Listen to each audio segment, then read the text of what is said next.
Welcome to the fourth Korean Security Summit at Harvard. My name is John Park, Director of the Career Project at the Harvard Kennedy School's Belfer Center for Science and International Affairs.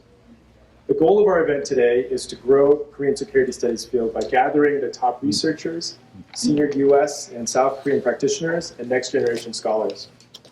Convened by the Belfer Center's Career Project, the summit is the anchor event for Korean security studies at Harvard University. Our thanks to the Korea Foundation for their generous support of the Career Project and the fourth Korean Security Summit. This year, our theme is Korea, an oracle of global trends. We'll be exploring how various Korea-related functional issues play out very quickly with global implications and insights. To further explore this theme, our panels over the next 3 days will cover the following topics. Day 1 celebrates the 70th anniversary of the US-ROC Alliance and examines how the alliance contributes to regional and international security by continuing to deter a nuclear North Korea. Day 2 focuses on navigating the increasing control of critical technologies like semiconductor chips. And Day 3 centers on curbing North Korea's revenue generation from crypto theft. Our Day 2 keynote speaker will be the Honorable Dr. Bonnie Jenkins, Undersecretary of Arms Control and International Security at the US State Department. Our Day 3 keynote speaker will be Andrea Gacki, Director of the Office of Foreign Affairs Control at the US Department of the Treasury. We'll be closing with closing remarks by Consul General Yoo Ki-jun of the Korean Consulate General here in Boston. For our kickoff today, it's my pleasure to introduce Professor Mark Elliott, Vice Provost of International Affairs and the Mark Schwartz Professor of Chinese and Indo-Asian History at Harvard. He'll be giving our welcoming remarks. And I'd like to give you a little bit of background on what the role of the Vice Provost is. In that position, Professor Elliott oversees and works to advance international academic initiatives, which extends the global reach of Harvard's research and teaching activities. In this capacity, Professor Elliott serves as the university's lead representative in negotiating agreements with foreign governments, receiving senior-level international delegations, and representing Harvard to peer institutions and alumni worldwide. Professor Elliott.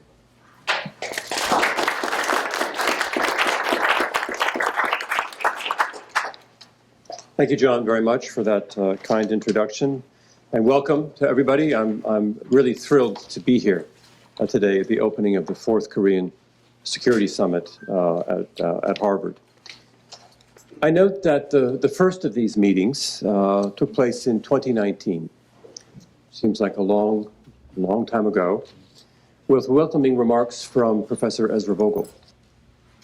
His death shook us all, and we still miss Ezra's presence among us as someone who cared deeply about affairs on the Korean Peninsula and who sought to find ways to integrate the study of Korea at Harvard more broadly with our work on Northeast Asia and East Asia generally. I'm sure he would have been pleased to know that the series continues with this, the fourth annual summit. Likewise, we mourn the passing of Ash Carter, who was a strong supporter of the Korea Security Summit during his tenure, his too short tenure as director of the Belfer Center.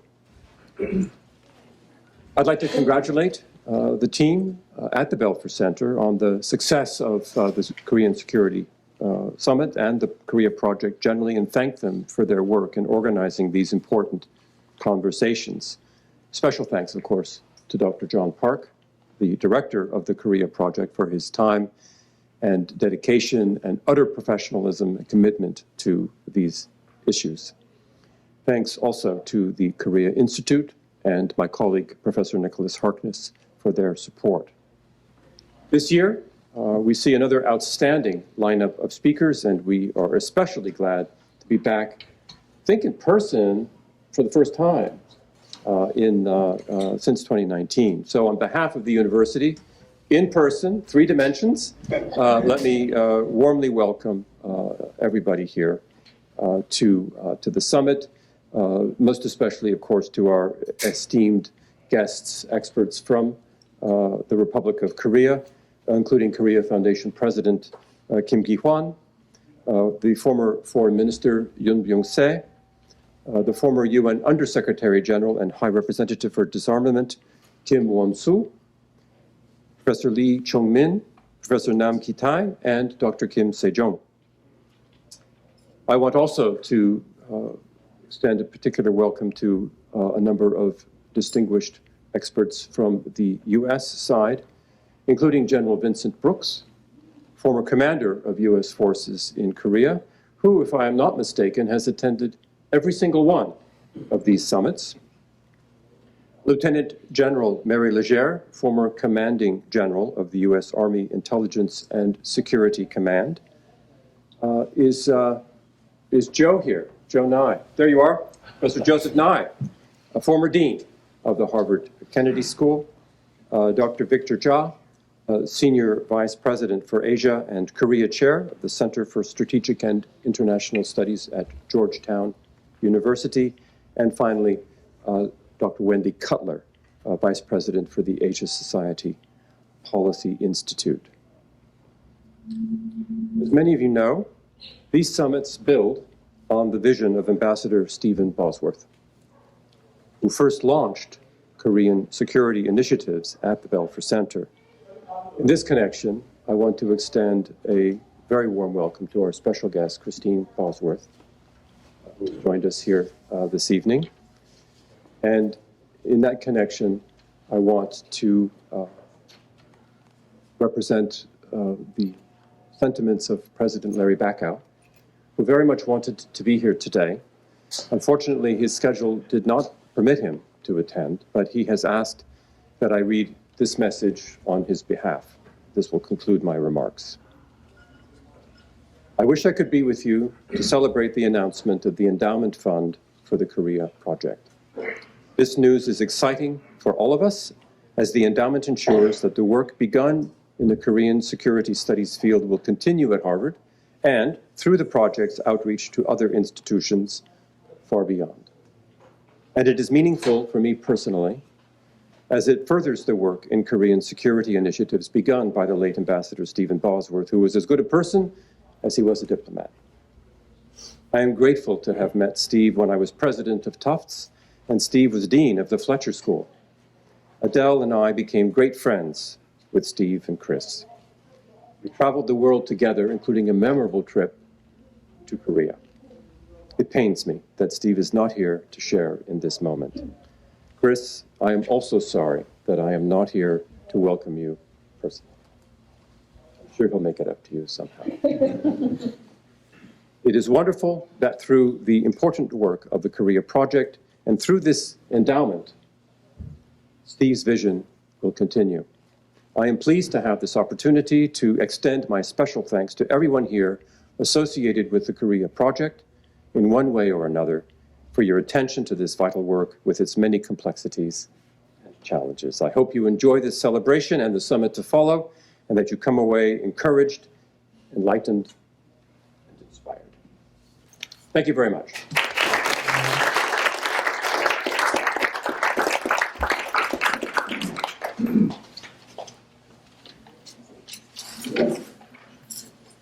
Thank you so much, Professor Elliott.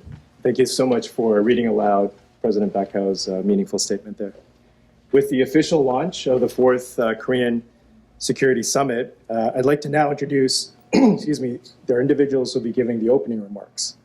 For the Belfer Center's opening remarks, we now turn to Professor Eric Rosenbach, who serves as the co-director of the Belfer Center. Professor Rosenbach is a former senior, excuse me, I'm a little out of practice being in person. Professor Rosenbach, thank you so much, is a former senior defense department official who brings his policy leadership experience into his award-winning classes and to his cutting-edge research initiatives at Harvard Kennedy School. Over to you.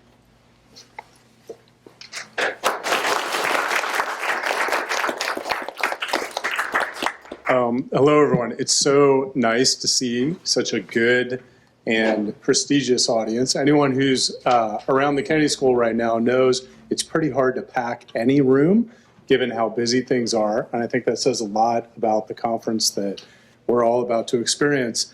So please let me join Mark in welcoming everyone here, but in particular, President Kim and your team. Thank you so much for everything that you have done for the Belfer Center and for Harvard University and this project in particular.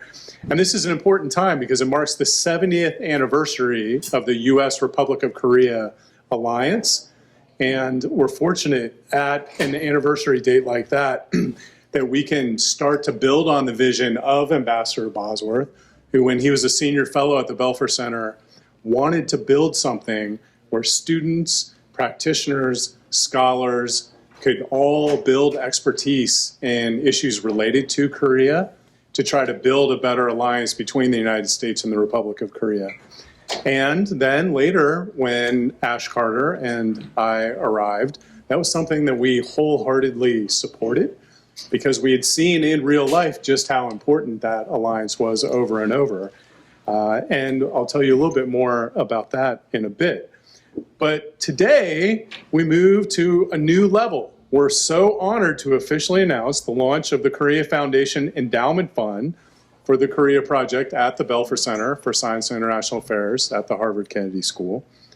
The Korea Foundation's gift, along with funding from the Korea Institute, thank you very much as well, too, will further strengthen and expand Korea-related policy research and security studies at the center. So our deep thanks to the foundation, President Kim, and the Korea Institute and Professor Harkness. It's a great team. And as I was just telling Mark, it's even better because it makes something that's bigger than the sum of its parts. At Harvard, sometimes it's as difficult to work with someone across the way of Harvard Square in the yard as it is to negotiate peace with the North Koreans, as crazy as that might sound.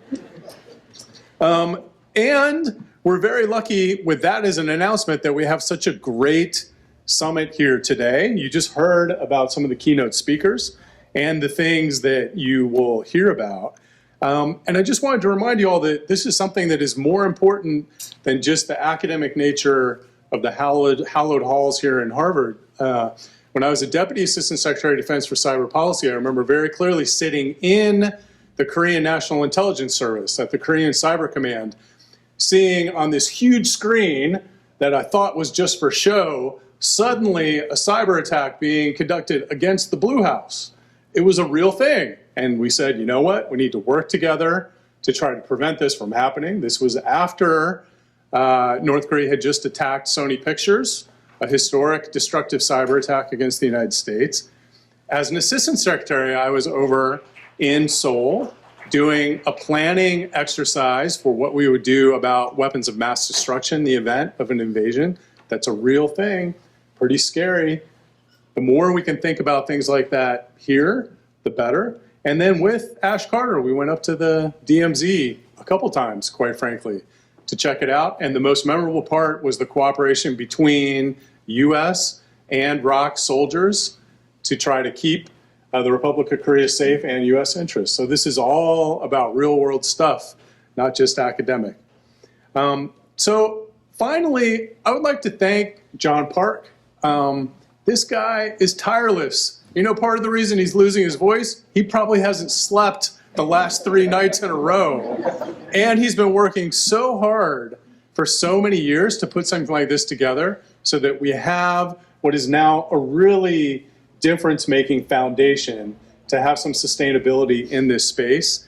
And many of the students who have worked with Dr. Parker in here know how dedicated he is to the students, whether it has to do with Korea or not. And so I just want to thank you personally, John, for everything you've done trying to make the world a better place. Okay. With that, thank you very much.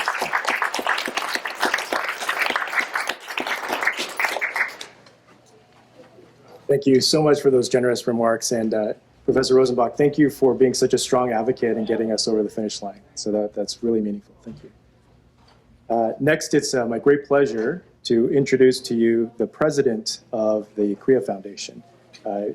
Right now, we are quite fortunate specifically because President Kim is a renowned practitioner of economic statecraft. And as we look at the geoeconomic headwinds that we're all confronting, there's some unique insights from President Kim. While he served at high levels in the South Korean government, he was responsible for directing and coordinating Korea's foreign trade policies as well as trade negotiations. And with that, I'll be to you.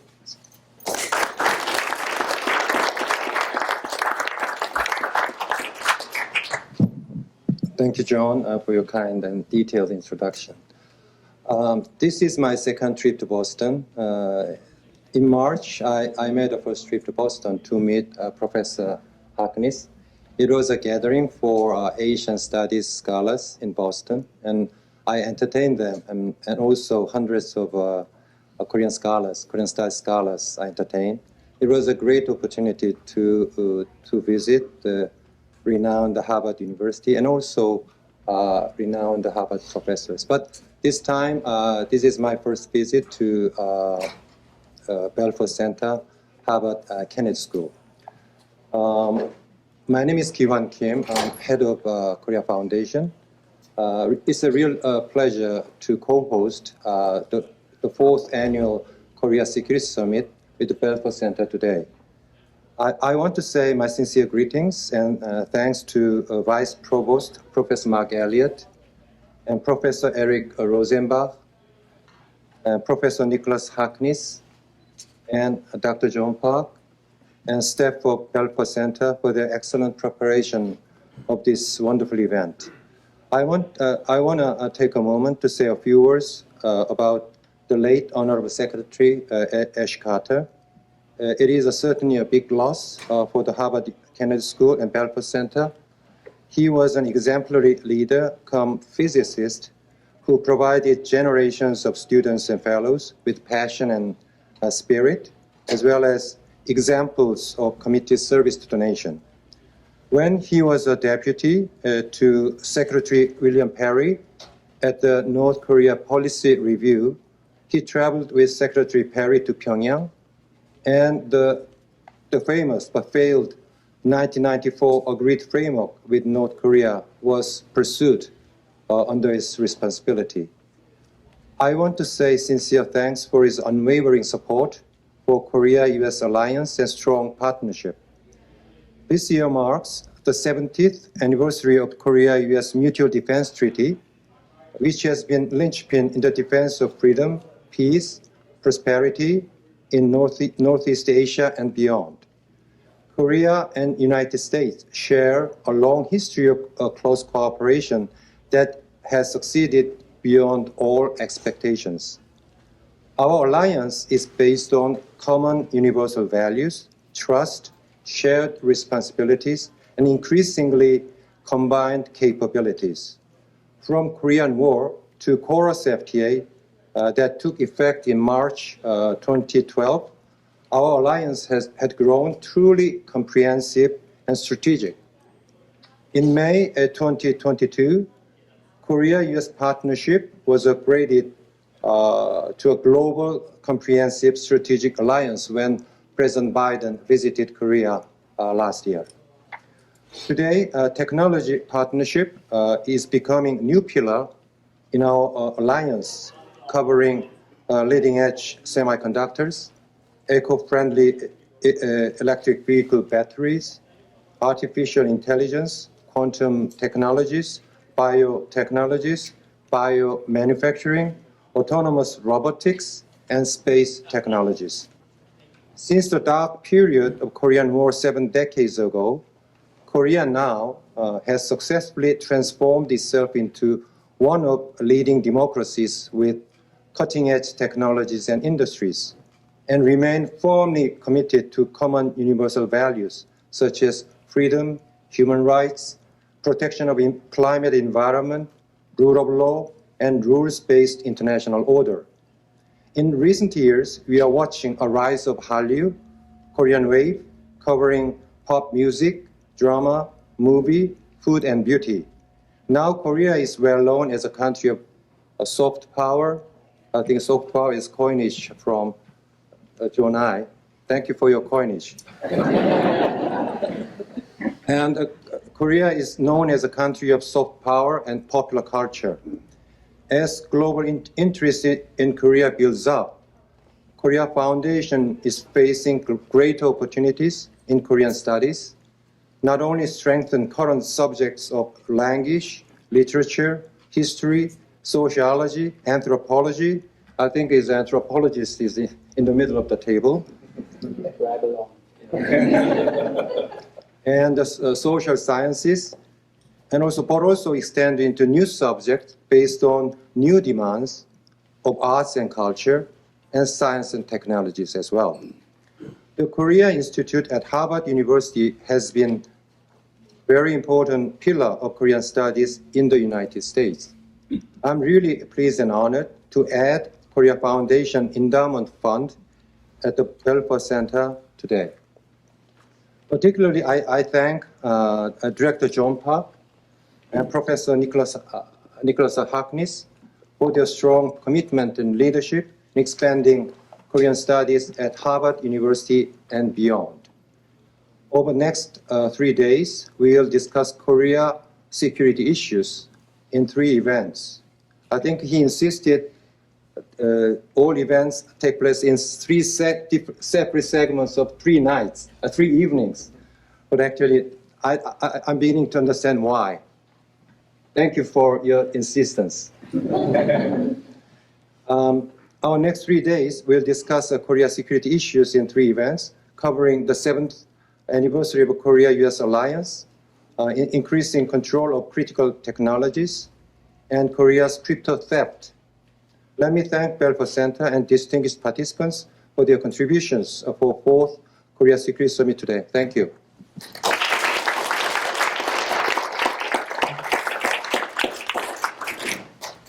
Next, it is a dear honor for me to introduce Professor Nicholas Harkness. He has been an incredible partner in building out Korean security studies at Harvard, and particularly the partnership that we have between the Korea Institute at Harvard and the Korea Project here at the Belfer Center is unique, and it's largely because of the leadership of Professor Harkness.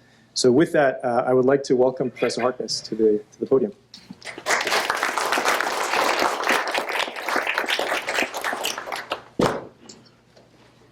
Good afternoon, everyone. It's such a pleasure and an honor to be here and to see all of you and the distinguished guests. The Korea Institute at Harvard University just celebrated its 40th anniversary. And this is 40 years of really blood, sweat, and tears building up an institute from just a small set of programs and 1 faculty member to a robust set of offerings across multiple disciplines. And I have my predecessors to thank for the hard work that went into this. And as we were embarking on discussions about how to celebrate these 40 years, we began to think about the major academic initiatives that we could carry out to really celebrate all of the work that we've done, but also to see more distantly, perhaps into the 21st century and the role of Korea in that century. So one of the most obvious academic initiatives was popular culture, clearly. So we're building up all sorts of events and activities and teaching opportunities, research opportunities around this important theme. Another one is the global Korean diaspora, to take very seriously the migration of populations all over the world and the perspectives that these different populations have on the idea that is Korea. And finally, we added the academic initiative around global governance and peace, spanning everything from politics and economy to technology. And this is where our discussions with Dr. John Park came in. It was such an opportune time to begin to think about how to build out this particular question across the university, out of the Faculty of Arts and Sciences and across the multiple schools that may be interested in such a problem, and particularly to focus it on security studies that Dr. John Park had already so brilliantly begun to establish here at the Belfer Center. So it is true that the Korea Institute in the FAS and the Korea Project at Harvard's Belfer Center does enjoy an extremely unique partnership. And part of that is because of the commitment that all of us share to the significance of the problem that we're trying to address. So the Korea Foundation's gift is extremely important here. The Korea Foundation has made the Korea Institute possible in so many ways, as well as our faculty appointments and endowments throughout the Faculty of Arts and Sciences. So the fact that the Korea Foundation is here committing to the Belfer Center today is just an extraordinary development and a long process, and we couldn't celebrate it with more enthusiasm. This partnership will further strengthen and expand Korea-related policy research and security studies across the university. And I also have to thank very generous donors, Christopher Ko and So-won Yoon, who made it possible for the Korea Institute also to contribute to making this endowment possible. Together, we launched the Korea Institute's Policy Leadership Program this year, which provides a transformative experience for Harvard College students through close interactions with senior policy practitioners, and they also work on Korea-related interdisciplinary policy projects. The idea is to take the best of the liberal arts education and the best of a policy-oriented education and bring them together. And Dr. Park is going to take 8 of these students, whom he's been mentoring, to DC for a briefing trip very soon. And I just can't stress enough how important it is to see someone who's both an institution builder, an intellectual leader, and a mentor, an advisor, a teacher, and a pedagogue that John Park here represents in person. So we can't thank him enough. So through initiatives like the Policy Leadership Program, we look forward to providing more leadership development opportunities to Harvard College students, and it's really great to see some of those fellows here today. And so I welcome Korea Foundation President Kim and the delegation and his team, as well as all of our distinguished guests and visitors. And I hope that you'll enjoy the 44th Korean, I almost said 40th anniversary of the Korea Institute. You can tell how many times I've had to say that. The 4th Korean Security Summit proceedings this week. Thank you all so much.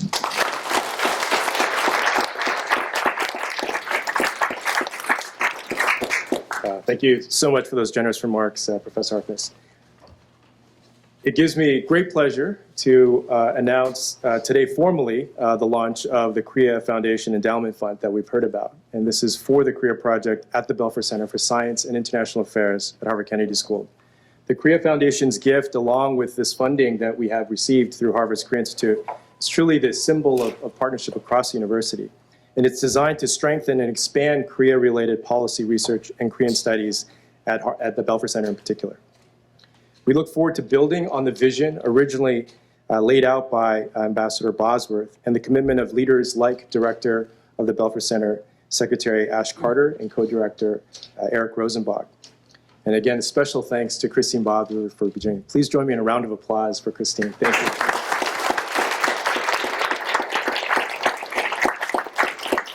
So with this, we would like to just have a moment to sign a statement announcing this very momentous day. If we could start with President Kim.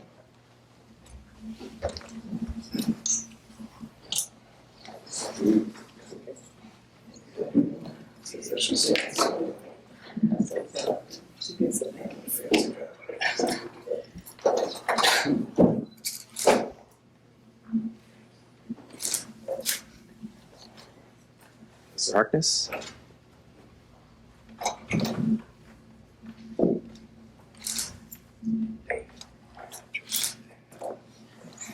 Professor Rosenbach. Just like a major international tribute. Okay, there we go. All right, wait. We'll give the pen. No. Thank you. Wonderful. Thank you.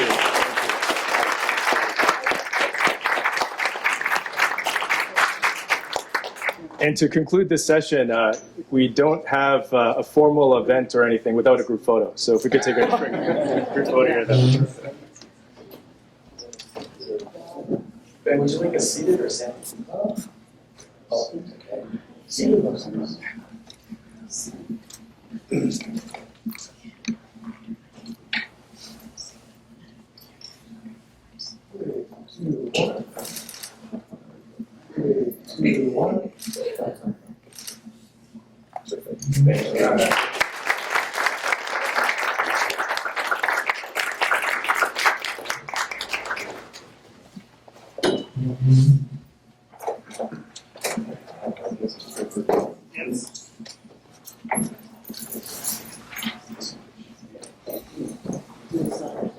We will now transition to congratulatory remarks by Foreign Minister Park Jin.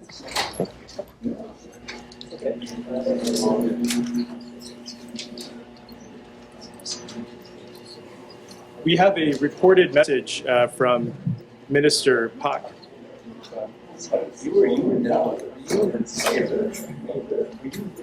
By way of introduction, it's a great pleasure to welcome Minister Park back to the Kennedy School. He is one of our alumni of many years ago, but someone who has remained engaged over the years, and we've been very fortunate on that front. Minister Park previously served 4 terms as a member of the National Assembly, including as chairman of the Foreign Affairs, Trade, and National Unification Committee from 2008 and 2010. In that capacity, he passed the KORUS Free Trade Agreement, the Korea-EU Free Trade Agreement, and the North Korea Human Rights Act. Minister Park has been an outstanding alliance leader throughout his public service career.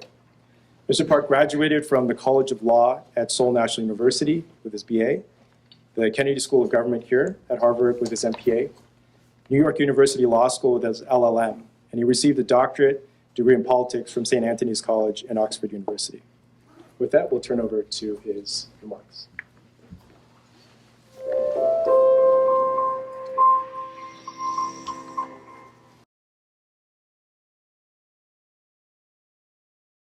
President Kim Gheewhan of the Korea Foundation, Professor Eric Rosenbach, co-director of the Belfer Center, Professor Nicholas Harkness, director of the Korea Institute, Dr. John Park, director of the Korea Project at the Belfer Center, former Foreign Minister Byung-se, distinguished speakers and guests, members of the faculty, fellows, and students of Harvard University.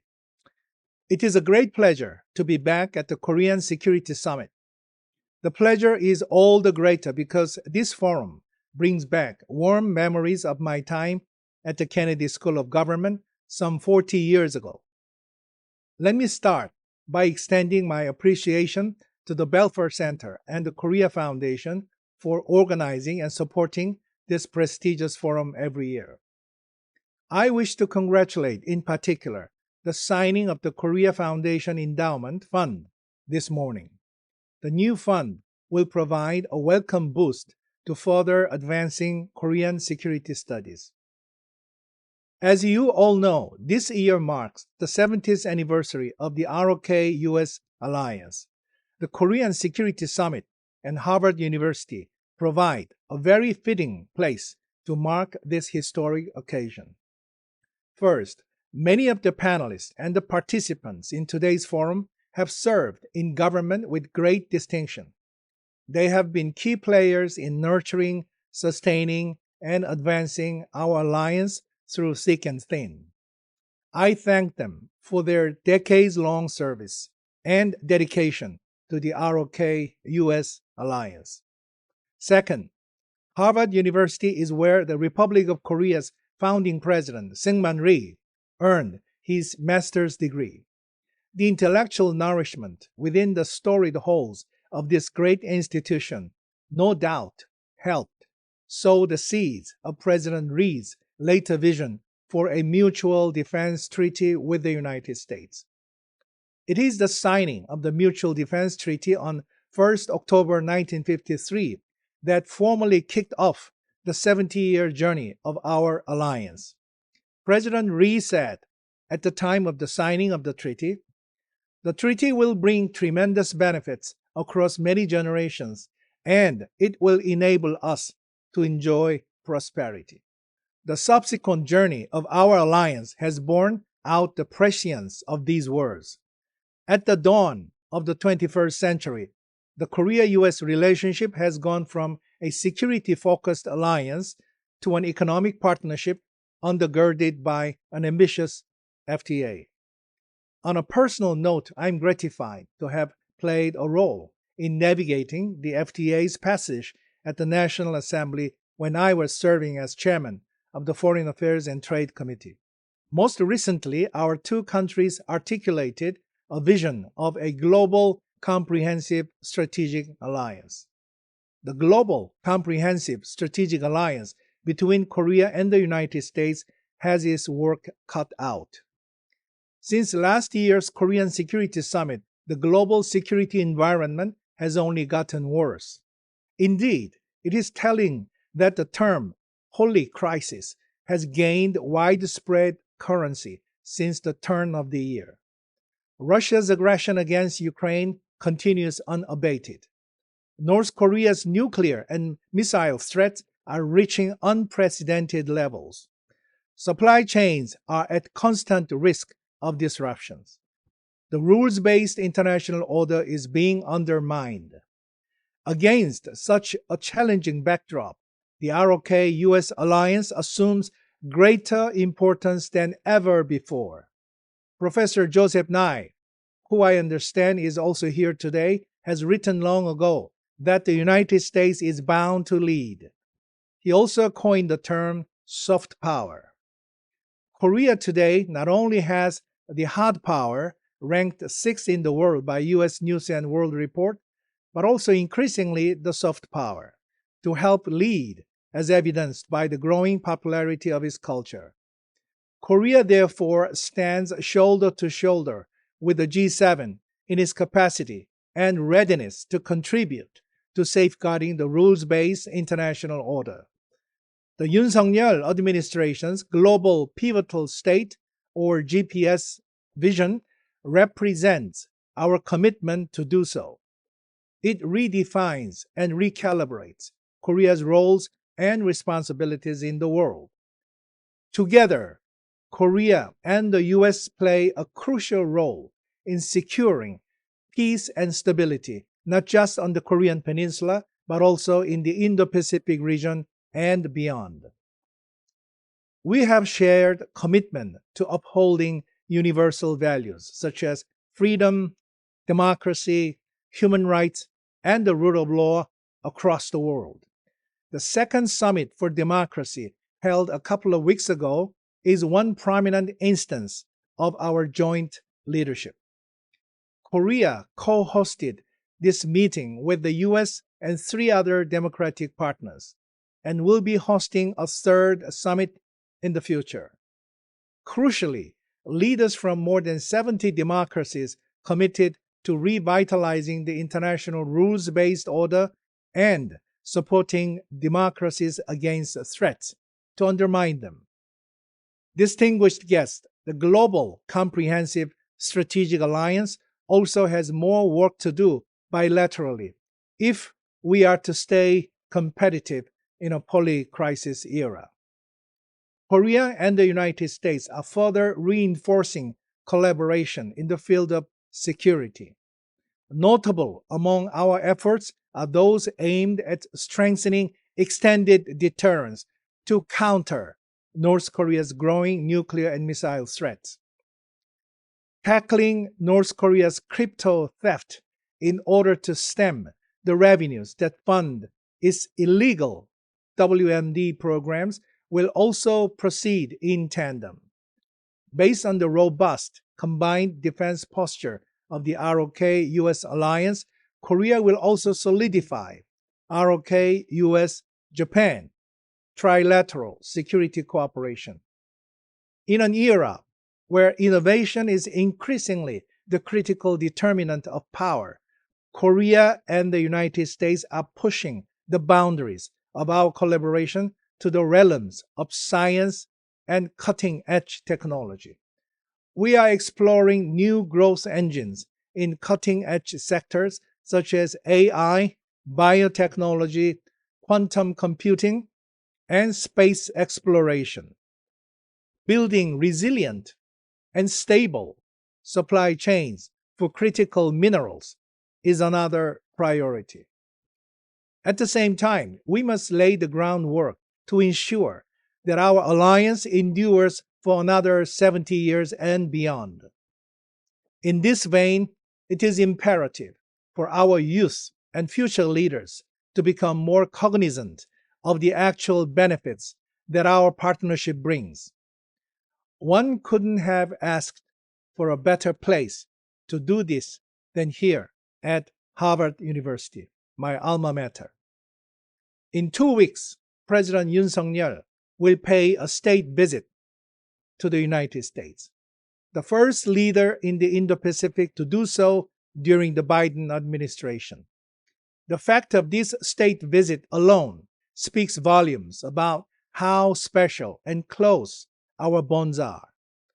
The occasion will allow our leaders to jointly celebrate the Platinum Jubilee of our alliance, to reflect on all that we have achieved thus far and set a clear, shared vision for our future. The discussions that will be held at this forum will surely help enrich and enlighten our two governments' efforts to chart the future of our great alliance. I wish this forum every success over the next 3 days.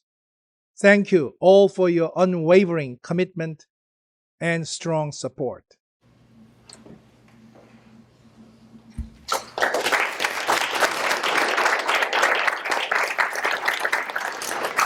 Our thanks to Minister Pak for his generous and important remarks. With this, I'd like to transition now to panel one.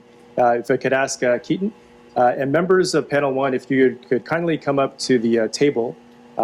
Keaton will assemble the roster there so you can take a look there. As I do that, I'd like to introduce panel one.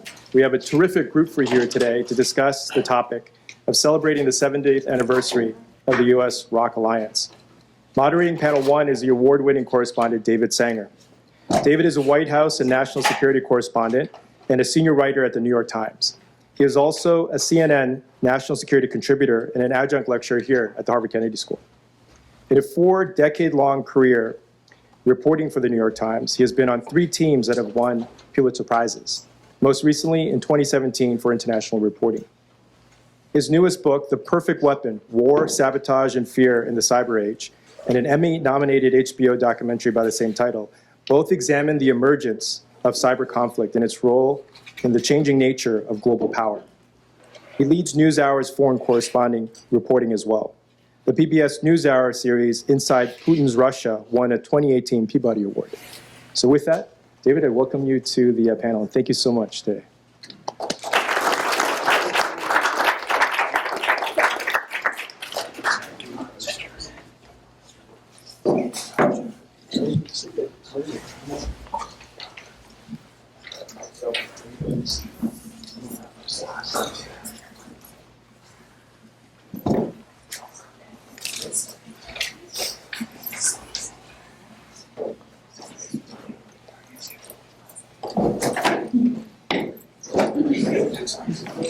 This is interesting.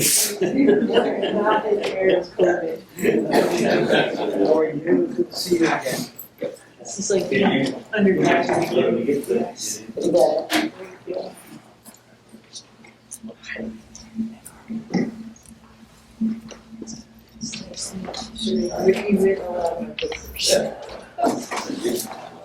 thank you very much, John, for getting us started. Thanks to the Korea Foundation and to the Belfer Center for that great set of presentations. As you've heard, I'm David Sanger from the New York Times, but more importantly from the Belfer Center, and I teach a course on national security with Brian Allison here at the Kennedy School. We have a terrific panel for you today. To my immediate right, your left, the Honorable Byung-se, the former foreign minister from the Republic of Korea. Vince Brooks, the former commanding general for the ROC U.S. Combined Forces. Wendy Cutler, a friend, former acting deputy U.S. Trade Representative. Mary Legere, from former Commanding General of the U.S. Army Intelligence and Security Command. Joe Nye, who has joined us here. We've pulled him out of semi-retirement to come out and talk to us here today. His only true distinguishing part is not what you heard, the soft power, but the fact that you can fish an entire part of a river and pull up nothing, and Joe will come behind you and pull fish out of it. Which drives me nuts, okay? And Victor Cha. So there's Victor down there. Victor's the Senior Vice President for Asia and Korea and Vice Dean and Professor at Georgetown, and had to go deal with my questions incessantly when he was Asia Director at the NSC.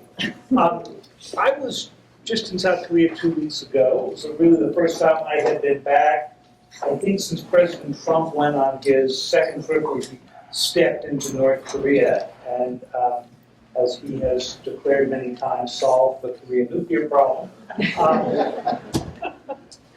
But just in case there was anything left, I wanted to go do a little bit of reporting and see where they were. I was struck by a couple of things.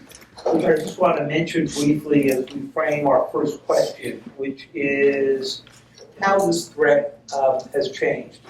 So hardly a day goes by now that you don't see another Korean missile launch. Some of them have actually been pretty interesting. If you've been watching them, there's been submarine launch stuff that's been interesting. There was an ICBM test just as I was there that whose distance, though very vertical, was quite interesting. They have not conducted another nuclear test, even though Jake Sullivan came to the podium of the White House press room back in August and said one was imminent. So they've clearly been picking their moments. But what really struck me was the degree to which all of these launches and the increase in numbers in the Korean arsenal basically was being shrugged off. I talked to students, I went out to give a lecture or two, who say they barely think about it, which was different than a generation ago when I was going through South Korea. We used to, after each launch, there used to be, a great gathering of the UN Security Council, as if the Security Council was going to do something about this. No one bothers to hold those meetings anymore. I got lectured about the United States by Korean officials, but it was mostly about the Inflation Reduction Act and the related issues. There was brief discussion of President Yoon's threat using whatever you would call it, that South Korea at some point might need its own nuclear arsenal, mostly with government officials saying, for a domestic audience, don't really worry about it. We're not going to do that. Let's talk about extended deterrence, as we just heard in the tape remarks. Clearly, there is a lot that has changed, both on the North Korean side and in the attitude on the South Korean side. And I guess, Mr. Young, I will start with you and ask you how you view that change. Well, thank you, Mr. Singer. Actually, there has been a sea change. Usually I quote two sentences. Every day, it felt like a Cuban Missile Crisis, Korean version of the Cuban Missile Crisis. Secondly, this growing North Korean nuclear missile threat is now becoming the sword of Damocles, hanging over our head every day, every night. The reason for this is very clear. We have yardsticks, capabilities, intent and policy, and the risk of escalation and miscalculation, and also the external environment, which is now being in favor of the North Korea, such as collaboration among North Korea, China, and Russia. So in terms of these capabilities, now we have let's say here, but now they are getting close to 3-digit number, becoming de facto 9th member of the nuclear club, even though they are not regarded as an official, former declared member of the club. In terms of policy and intent, last year they adopted the Nuclear Weapons Policy Act. They declared they are former nuclear weapons state. You do not admit that, accept that. But nevertheless, this is a policy. One of the important policy is this. They adopted the doctrine of preemptive strike. This is a big change, even though we are aware of this possibility. Then, actually, UN Secretary General is very much highlighting this point for the last 7 years. Korean Peninsula, South Asia, now in Europe. The risk of escalation and miscalculation is higher than at the height of the Cold War. So Korean Peninsula is one that area. So altogether, this is a sea change. I think we are now talking about several options. For the last 10 years, or more than that, we talked about the 5 T: deterrence, defense, dissuasion, as well as dialogue and diplomacy, including sanctions enforcement. But we are now more focused on extended deterrence. But current extended deterrence is not regarded sufficient to Koreans. So we are not talking about upgrading this extended deterrence. For me, that has to be enhanced to the maximum level with the purview of the NPT, Nuclear Non-Proliferation Treaty. Even though there are opinions, there is strong public opinions, who are in favor of the independent nuclear force. More than 70% is not in favor of that for the last several years. But the policymakers are very, reasonable, realistic. So let's talk about what you can do with the purview of the NPT. There are they can have options even with the NPT. So of course, my government, I understand, with this post-commission, is likely to focus on this, how much we can enhance the extended deterrence.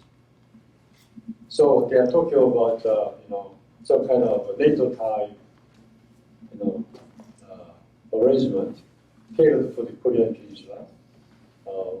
For example, nuclear information sharing or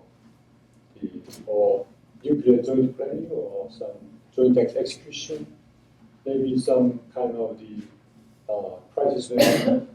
These are all reported in some Korean media. I think this is a very good development. Even several years ago, this was unthinkable. Maybe thanks to Victor Charles, latest report from the CSIS Korean Peninsula Commission. And also, I was made a recommendation 2 years ago with the Strong Council on Global Affairs, making 20 recommendations, very similar to Victor's recommendation. So, I think without this, Korean people will be very much worried. But in addition to this extended deterrence, we have to maintain the credibility of the United States. This is the assurance point. And also, let's keep the sanctions enforcement intact, even though Russia and China are not becoming a spoiler at the United Nations. No resolutions, despite the more than around 100 violations of North Korea. No statement by the Security Council President. This is unprecedented. So we have to correct that. And also diplomacy. Yes, we are keeping the door for dialogue or diplomacy open. But I think the chances are very dim. And also, in case North Korea come back to the dialogue table, probably they are asking for new thing, new kind of diplomacy. Probably they are asking for the disarmament negotiation or arms reduction negotiation. I think they open the Pandora's box. We are very cautious about this. And finally, I think you have to watch very closely about this collaboration among three countries: North Korea, China, and Russia. North Korea is trying to have Russia in many different ways on this ongoing Ukraine war. China is now opposing any resolution to help North Korea. And North Korea is now becoming a kind of a very important strategic asset for China and also Russia as well, instead of becoming a strategic bet. During my time, China regarded North Korea as strategic bet, but it's been changed now. So this is the situation where we are now in, but this is a multiple challenges. For Mr. Park said, this is a holy crisis. So we need the wisdom and maturity together with our ally in the United States. And maybe our panelists will come up with very good ideas. Thank you very much. Great. Well, Mr. Young, thank you very much for that. John Brooks, let me ask you to reflect on the same question, because you came up with a fascinating concept of micro-deterrence along the way. You could explain a little bit about what that was. But when you look at Korea today, on the one hand, you could say, well, we haven't had an outbreak of significant violence, which is terrific. And on the other hand, as you just heard from the minister, we may be approaching 3 digits for the number of nuclear weapons, or certainly their capability of building them. And we've had these missile launches. We may have deterred action, but we certainly haven't deterred expansion of the program. So tell us a little bit about how this differs from when you left Canada. We'll take as a given here that everything was fine when you left. Well, thank you, David, and great honor to be with this panel with good friends and impactors of this history of the Alliance. Several things come to my mind. First, I thank Mr. Byung-se for his comments and observations. Everything was not fine when I left. I wish it had been fine. It isn't, because peace did not occur. And so that is the unfulfilled objective of our presence and our work as an alliance. There is not peace on the Korean Peninsula. And we should never take that for granted. As Minister Jun said, it's the sword of Damocles that hangs over top of the society of South Korea and indeed over the alliance. And I think about some of the things that have changed from the time I arrived in 2016, or even earlier when I served there in 1996 to 1998. And it's a very different environment on many levels. Certainly with North Korea, it's my opinion that this third strain of the Kim virus, the Kim Jong-un variant, is more dangerous than the 2 preceding variants of the Kim virus. And that is to say that Kim Jong-un is much more savvy than his father or his grandfather. He has the skill of leading internally like his grandfather did. He has the skill of agitating externally like his father did, but brings it together on an international stage like neither of them ever did.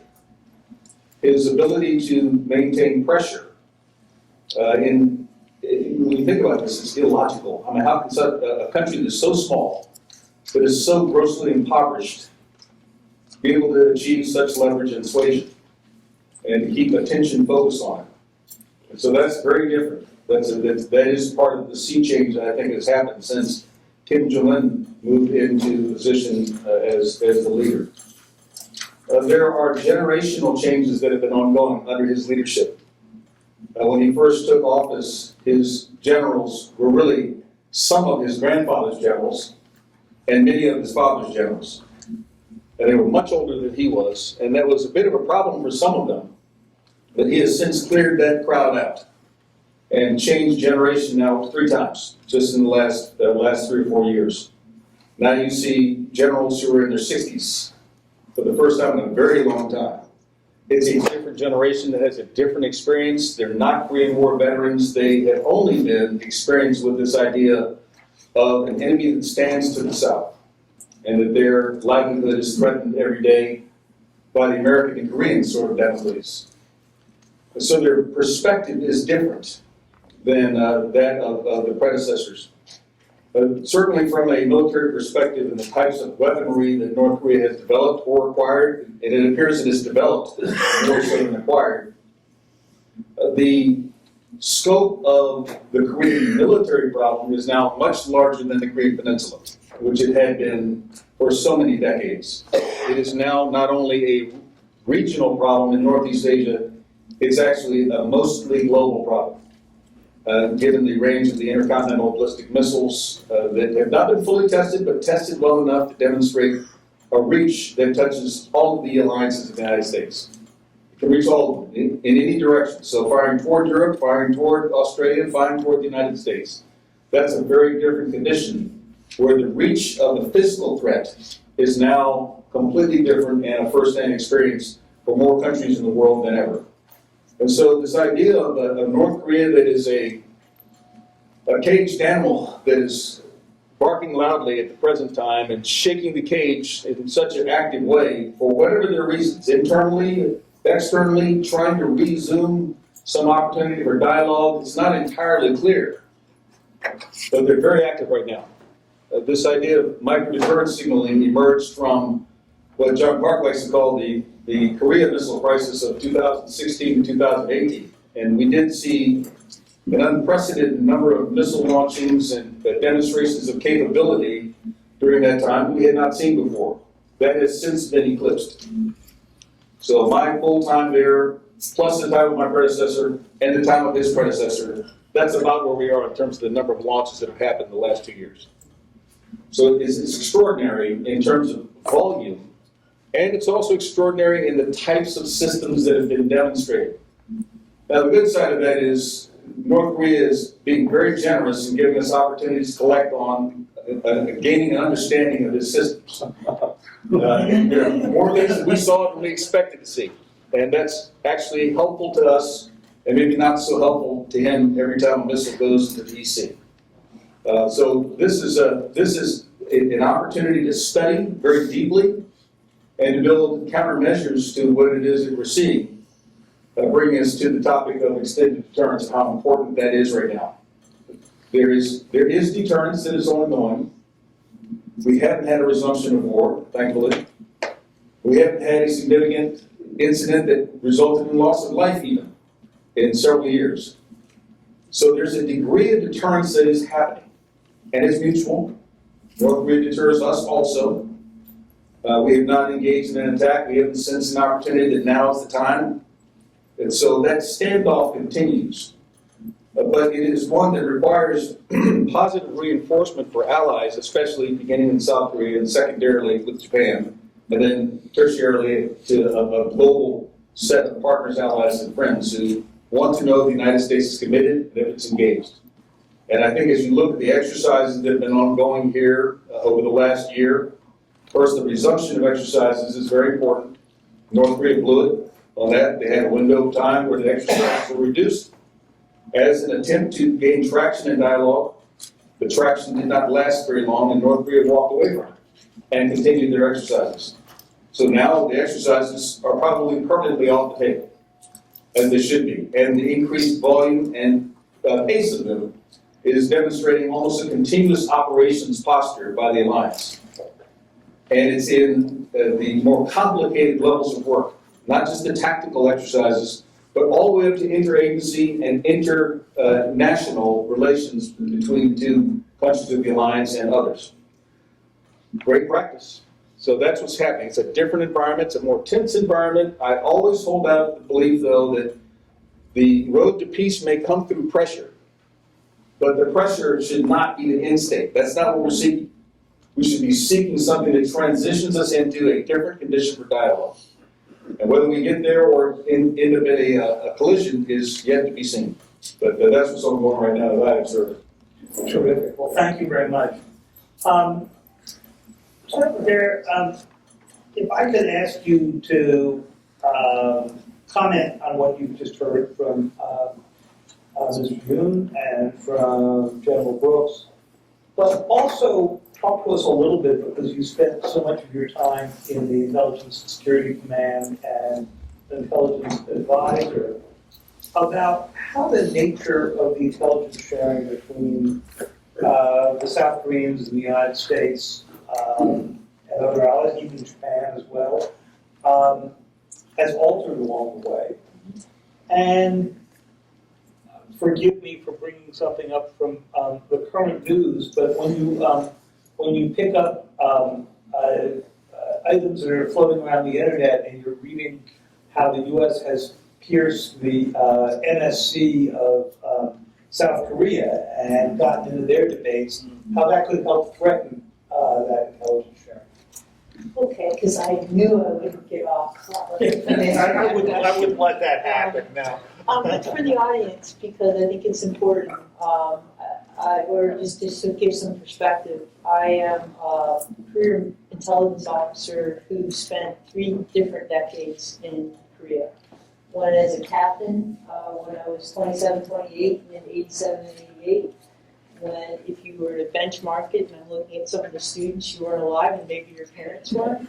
But this was a really exciting time in Korea, in the Republic of Korea's history, moving toward a competitive democracy, moving toward the Olympics and its debut on the international scale, moving toward rapid economic, a breakout, which I would come back to see. So I was there in 87 and 88 when things were incredibly tense because North Korea, Kim number one, was not particularly happy with the debut of the Republic of Korea on the international stage. And within Korea itself, we were trying to move toward a democratic or competitive democracy. And those that had been in power and trusted with the security of the country weren't sure they wanted to let that go. So as a 27 and 28-year-old intelligence officer, I was there at the right time. I came back in 94 to 96, and father had died, and now we were in the transition to Kim number two. So I arrived in that crisis, when the uncertainty of that transition, the uncertainty within the alliance as to how he would react to assumption of power. There was still some belief by the North Koreans that the reunification of the peninsula was actually militarily possible. As an intelligence officer, I just couldn't figure out the math, but I was sure that math was never a strong point, so perhaps he had it. But again, there for a really difficult time for our alliance, at a time when our alliance came together to face down that threat. I returned again in 2002 on the eve of the World Cup, when North Korea's reaction was to have Northern Limit Line incursions, a series of provocations, an attempt to divert the world's attention to, once again, the rise of the Republic of Korea as one of the most respected democracies, as a new democracy that had found its feet. So over 3 decades as a young person studying the evolution of someone's democracy, in addition to having to spend 10 years of my life staring at the North Koreans. Going back and looking again as I prepared for this to see what's changed. What you're always impressed with, and I would agree with him, I think Kim number 3 is the most realistic of the 3. I think he is dealing with the cards that he has, which is you cannot continue to pour blood and treasure into a conventional force that is never, ever going to be able to displace the ROC-US warfighting alliance. It's never going to be competitive. But we can continue to invest in things that hold us hostage to a conventional force while we invest in the thing that keeps our attention, which is continue to invest in a nuclear capability, continue to take that threat and extend it to where we can't really take our eyes off if we're responsible to our alliance. We cannot take our eyes off North Korea. And all of the excitement that I have for this next 10 years of how we're redefining the alliance and the things that Korea and the United States are going to do together, we will have to every day wake up and read that read book and understand where is his calculation. So I agree that this is one of the most dangerous times. But I also think if you were trained like I am, think of it from the perspective of the North Koreans, this was the option that the son had. This is the only option that he has available to him to ensure he maintains the number one thing, which is his regime remains in power. If he doesn't care about anything else, he has guaranteed that none of us are going to miscalculate. We are not going to rush to Pyongyang to reunify a peninsula in a country that holds all of Northeast Asia at risk, the United States at risk. So good calculus as far as that's concerned. How do we respond to that? And this is kind of the point. We get tougher as an alliance when the threat rises. As an intelligence professional, the reason I kept going back is there was never a day that I had a day off. North Korea knew when our holidays were. Every single American holiday, we had a provocation. So every single day, the practitioners of the ROC-US intelligence community got a chance to sharpen themselves. And when we sharpen ourselves, we work on the ability to not drive across town to talk about things, but work on true integration and interoperability. Figure out how to use the technical brilliance of both of our companies countries to create hyperconnectivity, create combined warfighting capability that actually can work in near real time. And as North Korea continues to project itself in a way that threatens this alliance, the brilliance of the two countries and all of our alliance partners are going to continue to contribute to our ability to deter it. So I don't say bring it in any respect. There is a country that I care about as deeply as my own that is at risk every day with what could potentially happen if there is a miscalculation. But through difficulty, our alliance has proven these are opportunities for spiral and improvement.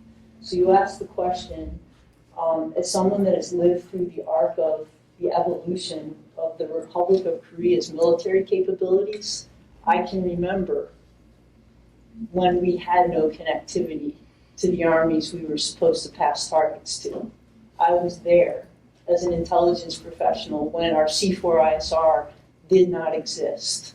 I was there when the ROCs and the Republic of Korea and the United States decided to digitize that alliance. And the trust that's required when you start to connect your systems, and the trust you have to have when you're allowing your national systems and their national systems to come together. And I was there as we continue to evolve into multi-domain operations, where the trust between our countries opened the opportunity for discussions about cyber and intelligence sharing. So I would say we deal with what it is, in the words of Bill Belichick, the great philosopher of my life, it is what it is. North Korea has an agenda and that leader has an agenda of survival and is doing everything logical that is available to him. South Korea and the United States have an incredibly strong partnership, which is only strengthened as Japan, the United States, and Korea find ways to cooperate in meaningful ways. Let's change the dynamic. If North Korea is changing the dynamic again with Korea, with China and Russia, then let's find our feet and change the dynamic of integrated deterrence, not just extended deterrence, but integrated deterrence with other countries that would come to defend this region and the peace and stability that it presents.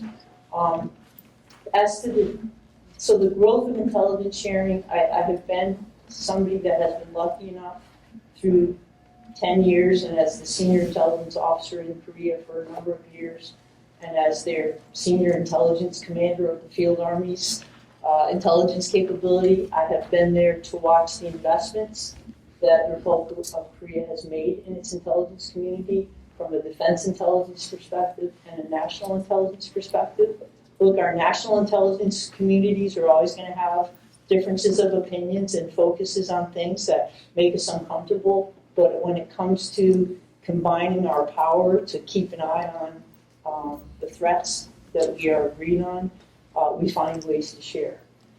So yes, whenever an intelligence professional wakes up and sees classified information that has found its way into the press, it's not a great day for me. I realize it could be a Pulitzer Prize for someone else, but it's an awful lot of risk. There's no Pulitzer Prize on this, and they showed up first on Twitter. Sorry.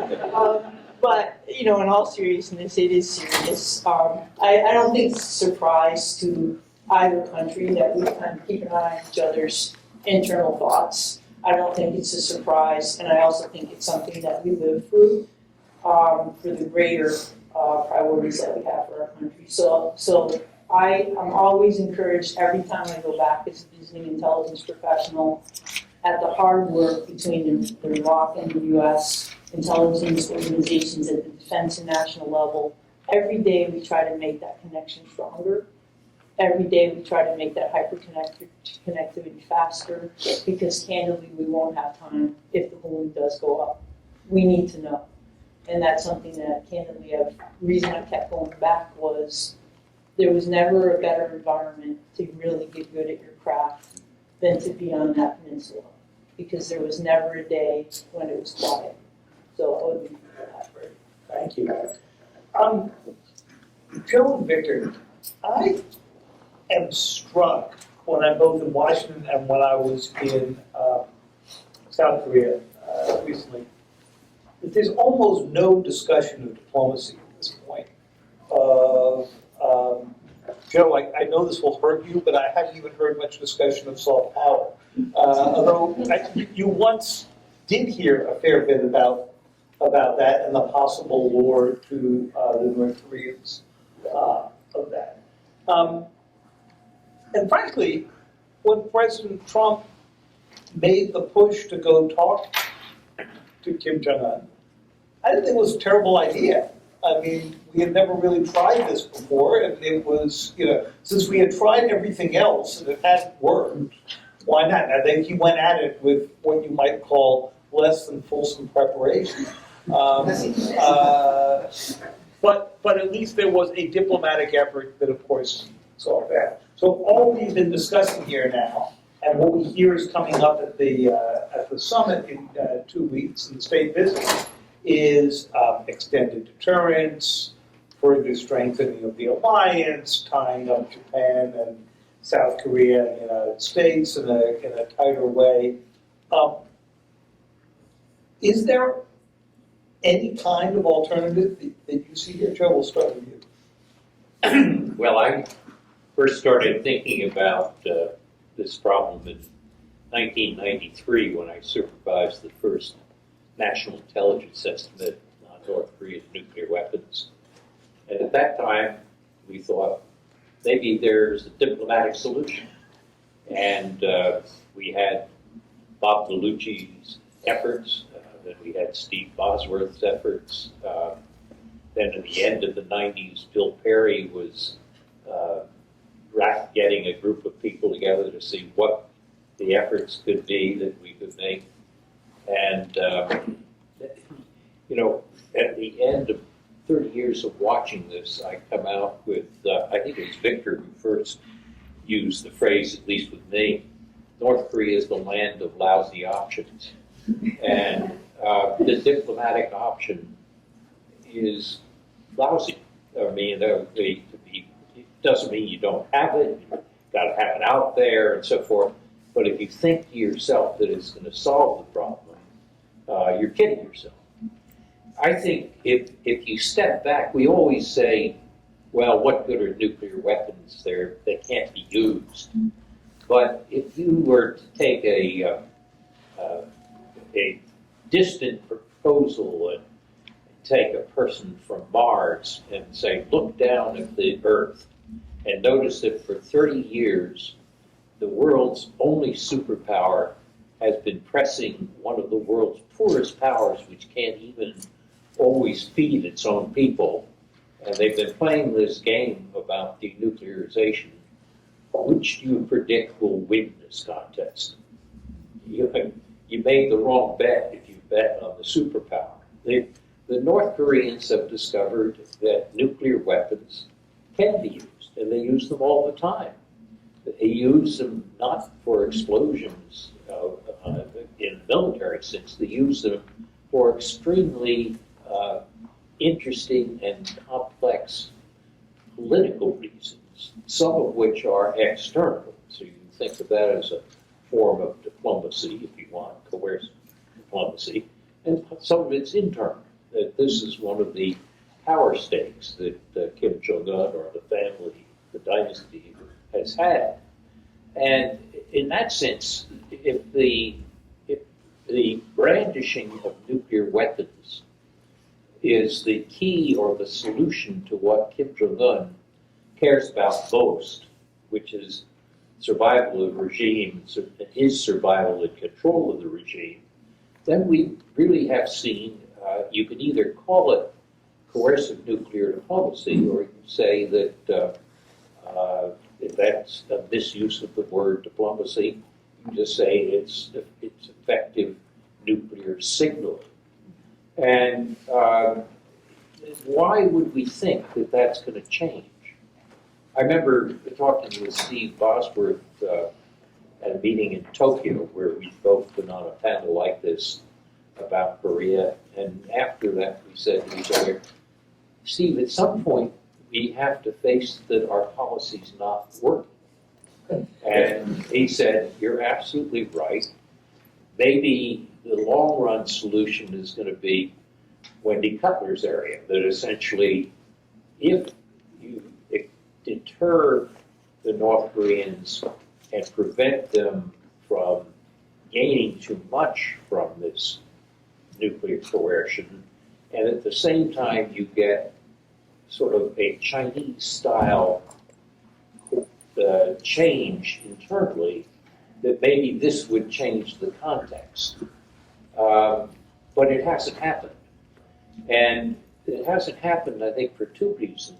One is China is unwilling to put on some very much pressure. I remember being in Beijing with Bill Perry, it must have been around 95 or so, and we met with the Chinese top officials. And they said, yes, we should do more about North Korea, but we don't have much leverage. And he said, they don't like us. And I think the Chinese have to think about their own interests, but also it's not clear how much leverage they really have. So the question is, why haven't we seen a Chinese solution there? I think the Chinese would like to see one, but it hasn't worked.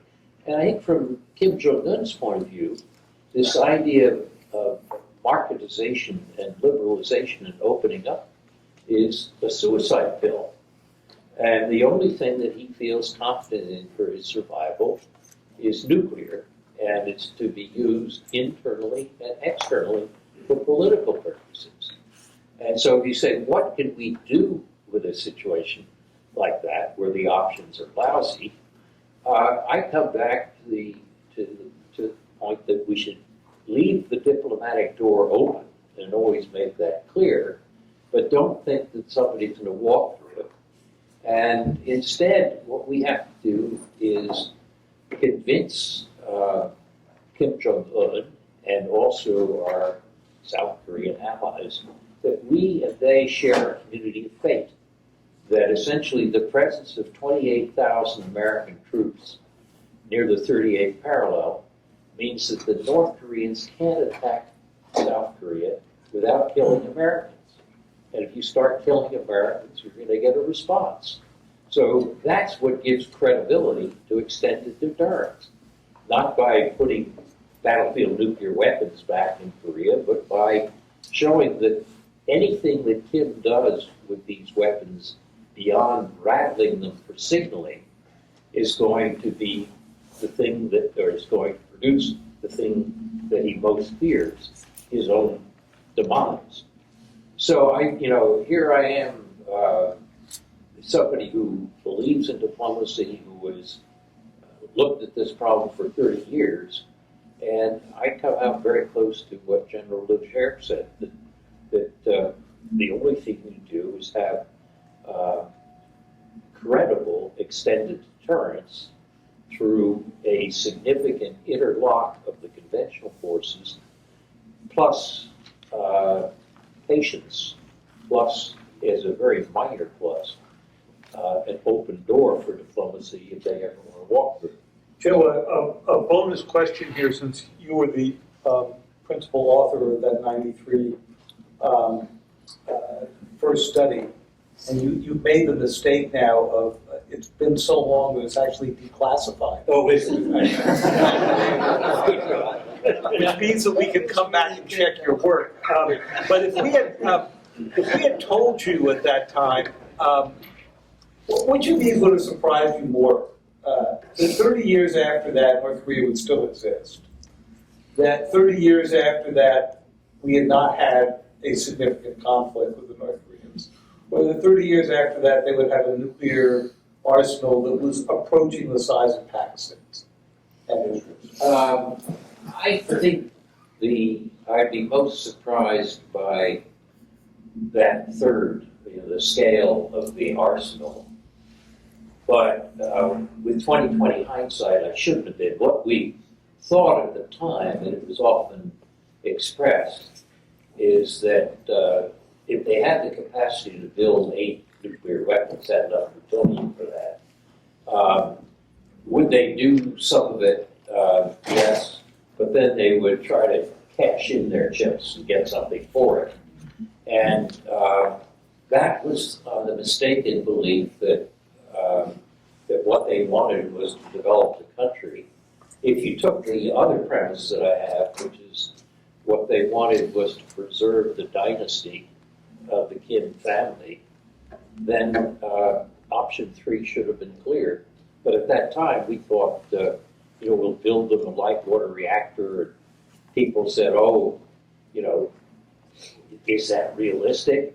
And I can remember talking to one of the people centrally involved, who I won't name, who said, oh, let's face it, by the time we get a light water reactor built, they'll be gone. And, that was the optimism of the time. And in fact, the pessimism based on this thing that they want survival of the dynasty, I think turned out to be the best assumption. Alas, and that would have produced 300 nuclear, or I don't know, you name the Pakistani label and all. Right. Call it 160. Well, the two most patient people I know on Earth are Victor and Wendy, so I thank you for waiting on this. Victor, I want to ask you to sort of sum up this nuclear part of it before I turn to Wendy on some of the nature of the economic relationship and how it's changed. Maybe start where Joe left off. You aren't responsible for the 1993 assessment, the way Joe will have that hanging around forever, but close, because you were doing this at the MSc just a decade later. What surprises you the most about where we find ourselves today? Well, thanks, Dave. Well, first I would like to congratulate Belfer, KF, and Korea Institute on this endowment program. Having tried to work across units at the university, I know how difficult that is. And so really kudos to you. It's great to see Chris Bosworth and Joe, who was the chair of our report on extended deterrence. And I cannot walk into Belfer without thinking about Ash Carter, who just before he left us, we spent 2 full days on the Defense Policy Board together, so it was very unexpected. And many years ago, he brought me, when I was out at Stanford, Perry brought me into the policy review. So grateful for that. So the things that I think have really changed, David, and I'll try to be brief, but I think there are 5 things. The first is that the distance between where North Korea is in their program and our denuclearization aspirations are about as wide as they've ever been. In 93, 94, you could argue that they were closer, but they were as wide as they've ever been. North Korea aspires, I don't think, to have a nuclear weapons arsenal the size of Pakistan. They want a nuclear weapons arsenal the size of the UK or France, and modern form.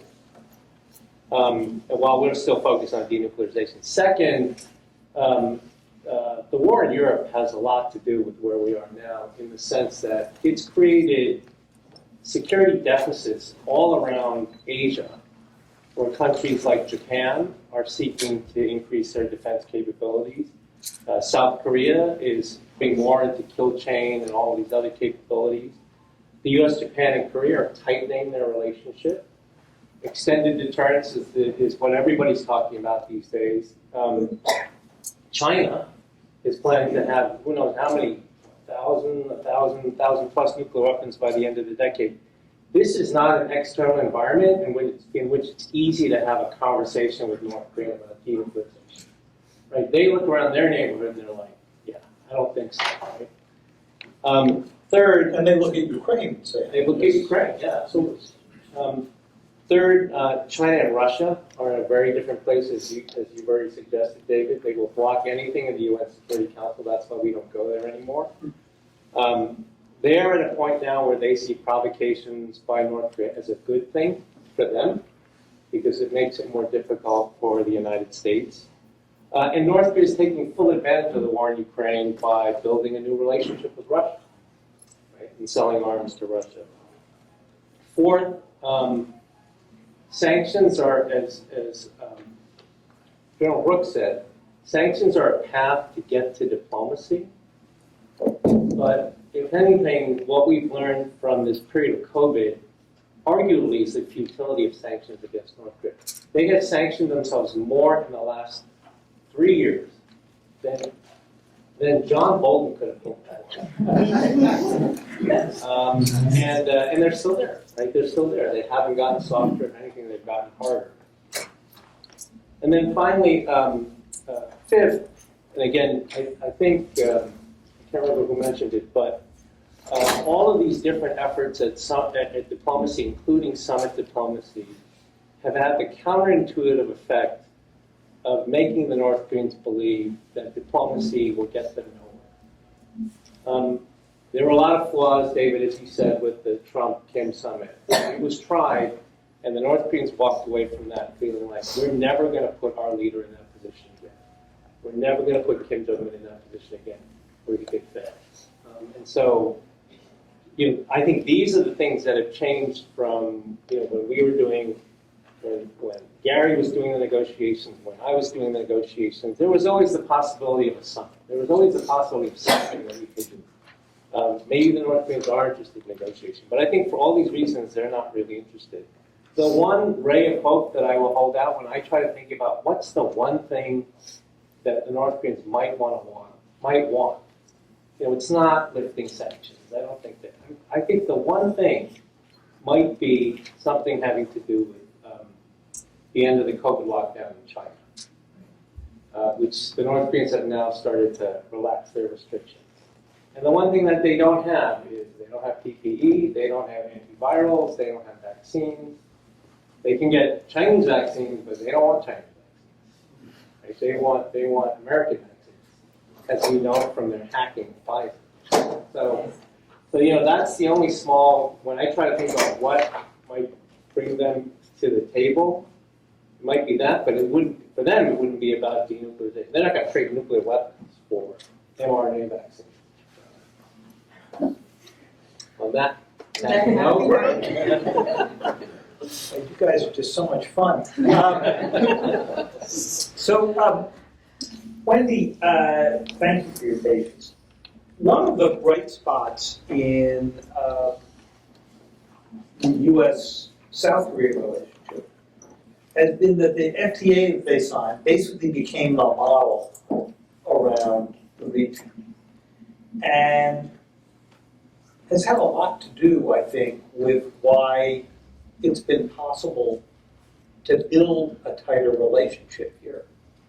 And so tell us a little bit about the side of this that those here at Belfer who think about nuclear weapons more than they frequently think about the interrelated economic relationship. Tell us a little bit about how that has changed it. And then let's talk a little bit about how the cooperation on sanctions, not just on North Korea, but on Russia, on China, on for the most high technology items, is changing the nature of both the economic and technological interchange.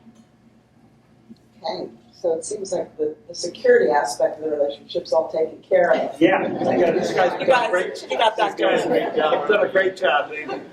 So let me talk about the bright stuff. Okay. Well, first, it's just my honor to be here and so many distinguished panelists, folks in the audience as well. My experience with Korea was as the lead U.S. negotiator for the U.S.-Korea Free Trade Agreement in 2006, 2007. I was still working for the government during the Obama administration when it was renegotiated in 2010, but was not around during the Trump years when it was renegotiated for the second time. And I'm going to just say I don't think you could stand a third renegotiation. I don't think that can really happen. And in many ways, for me, the Chorus Agreement, I think, that took our alliance just to a new level, into new areas that no one ever contemplated. And frankly, before the U.S.-Korea Free Trade Agreement, we were fighting with Korea about everything, every sector, they're taking measures against our companies. There's a lot of unfair trading practices going on, a lot of dumping of products in our market. and frankly, a relationship full of acrimony. And the course negotiation really changed that, and changed it quickly. And in some ways, changed it quicker than some people on the Korea team could even keep up with. I'd say my colleague, Gheewhan, who was from the trade world team, knows exactly what I'm talking about. And so I feel honored to have worked on something that was so transformational. And I remember one of the reasons I was given a lot of responsibilities at that point in negotiating this was because frankly, my bosses and my colleagues thought it would fail. Other countries thought it would fail. Japan used to come into my office once a month and say, why are you spending time on this negotiation? It's not going to work. And so as I worked on it, though, I felt that I was insolvent. Something was going on. Things were changing. And I knew that this was going to happen. The stakes were high. The Korean side was very invested in this negotiation. And frankly, this is a really high standard agreement. And it broke, all of the expectations we had. Korea really agreed to many demands, frankly, that at that time were pretty, pretty strong and pretty, required a lot of change in Korea with respect to their laws and regulations. So that kind of, I think, just to give you a flavor of that negotiation. What I would say, though, is that the chorus really provided the foundation for furthering those economic relations and actually solidifying and strengthening our alliance. And when I look at today, the economic issues we're working on with Korea and in the world, they're less about market access, they're more about economic security. So whether it's resilient supply chains, export controls, investment restrictions, getting rid of or dealing with non-market economy practices. Chorus, while it doesn't head-on address a lot of these issues, it presents a great foundation. And it does so in a number of ways. Number one, it really propelled trade, investment, and importantly, ties between our companies, between the two countries. And when you see today a lot of that intercompany cooperation, particularly with respect to a lot of foreign direct investment that Korea is directing to the United States, I think this really started in Chorus because our companies started working together, viewing themselves less as competitors and trying to figure out how they could capitalize working together to expand trade and expand investment. Second, Chorus sets up a lot of committees, both at the working level, but also at the ministerial level. And these committees, while, they're kind of, they deal with intellectual property protection or customs or technical standards, they deal with implementation problems to make sure the course is faithfully being adhered to, but also it provides an important forum to discuss these emerging issues. And that's exactly what's going on in these committees. So I think that's extremely important. And frankly, and just my third point is the course really, it led to the establishment of trust and really excellent working relationships between the economic officials of both countries. And that has allowed both sides, I think, to really work together to address these new challenges that are facing the global economy. Wendy, let me just ask you one follow-up to this. So when Kim Jong-un first came in, there was a brief few years of economic opening.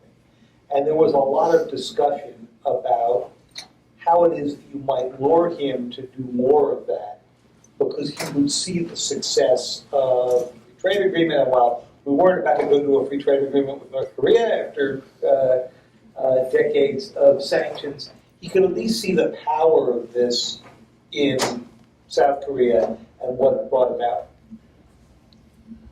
What's to tell you that that didn't work? But at the end of the day, I think this was mentioned, I think, by Joe and I, that at the end of the day, the economic opening threatened, the control of North Korea by the family. That it was, there were carrots there, and I remember specifically one of the most controversial issues in the course negotiation was how to deal with the Kaesong Industrial Park. Right. And that was that part where South Korean companies would use North Korean workers to produce certain things. Korea at that time, during the negotiation, very much wanted us to treat Kaesong as part of their customs territory. So therefore, it would be duty-free, trade. And thus it would be a way of beginning to sort of wrap the North Koreans into this. Exactly. And, they were being paid wages and, it was the whole, it was an experiment. And, I don't need to remind anyone it failed. I was trying to even remember the name Kaesong 5 minutes ago because I knew it was an important issue, but I couldn't remember the name of that part. But that was, I think, an experiment for the United States, however, though. We could not agree to any of that and get congressional approval. But it took us about 2 months just to convince our Congress that this wasn't an agreement about letting North Korean products into the United States. And so with respect to, if you read the Kaesong language in the FTA, you'll see there's some great negotiating tactics on behalf of the United States, because we developed this timeline where you had to achieve 8 things before you could give duty-free treatment or preferential trade treatment to products from Kaesong, including denuclearization of the Korean Peninsula. I can't imagine why that didn't fly through. Just to pick up on Wendy's point here, we've been through 2 or 3 South Korean administrations that basically believe that if you dangle the economic integration element, that will change behavior in North Korea. And then, usually you would swing back to a government that was more like the one right now, taking a much harder line. Does that strain still exist as a major force in South Korean politics? And how much of the country actually believes there is still an economic integration lure that could solve this? As you know very well, there is a very deep and wide divide between the two political camps. And the Progressive Party still believes in this functionalist approach to North Korea. As you have seen in Europe in the early days. But conservative people say that, as you see, we are witnessing this, North Korean nuclear weapon development. Actually, North Koreans are now saying that never give up nuclear weapons. It's irreversible. It's non-negotiable, something like that. So, this kind of natural extension of economic integration into more peaceful and prosperous Korean Peninsula, poor and free, that cannot work in the current setting and maybe in the future setting as well, unless there is a genuine commitment on the part of the North Korean leaders to these concepts. So this is why at the current stage, we need a more deterrence-focused approach. And security is becoming more important. Trilateral cooperation among Korea, Japan, United States are becoming more important. Multilateral coalition is more important. It's becoming more important. But still, nevertheless, even the new government, under President Yoon, is emphasizing that we have to continue to provide humanitarian assistance. I think the humanitarian aspect are the exceptions. And then also, they made a very big audacious plan or bold initiative that if North Korea is taking some actions, then North Korea, the South Korean government will be ready and willing to provide a very substantial assistance, but also under certain conditions. But actually, North Korean government did not accept that. So I think for the time being, politically, there is no real possibility of breakthrough on a kind of a bipartisan approach to North Korea. It will take a long time for us It's very unfortunate. Like here in the United States, this is like a mirror image, Maybe we are learning from you, or maybe we are learning. You might want to push that too far. I'm going to ask a last question here, and then we're going to open this up to the audience for the last 20 minutes of our time. I could be doing this all night, but I'm told we're not permitted to. But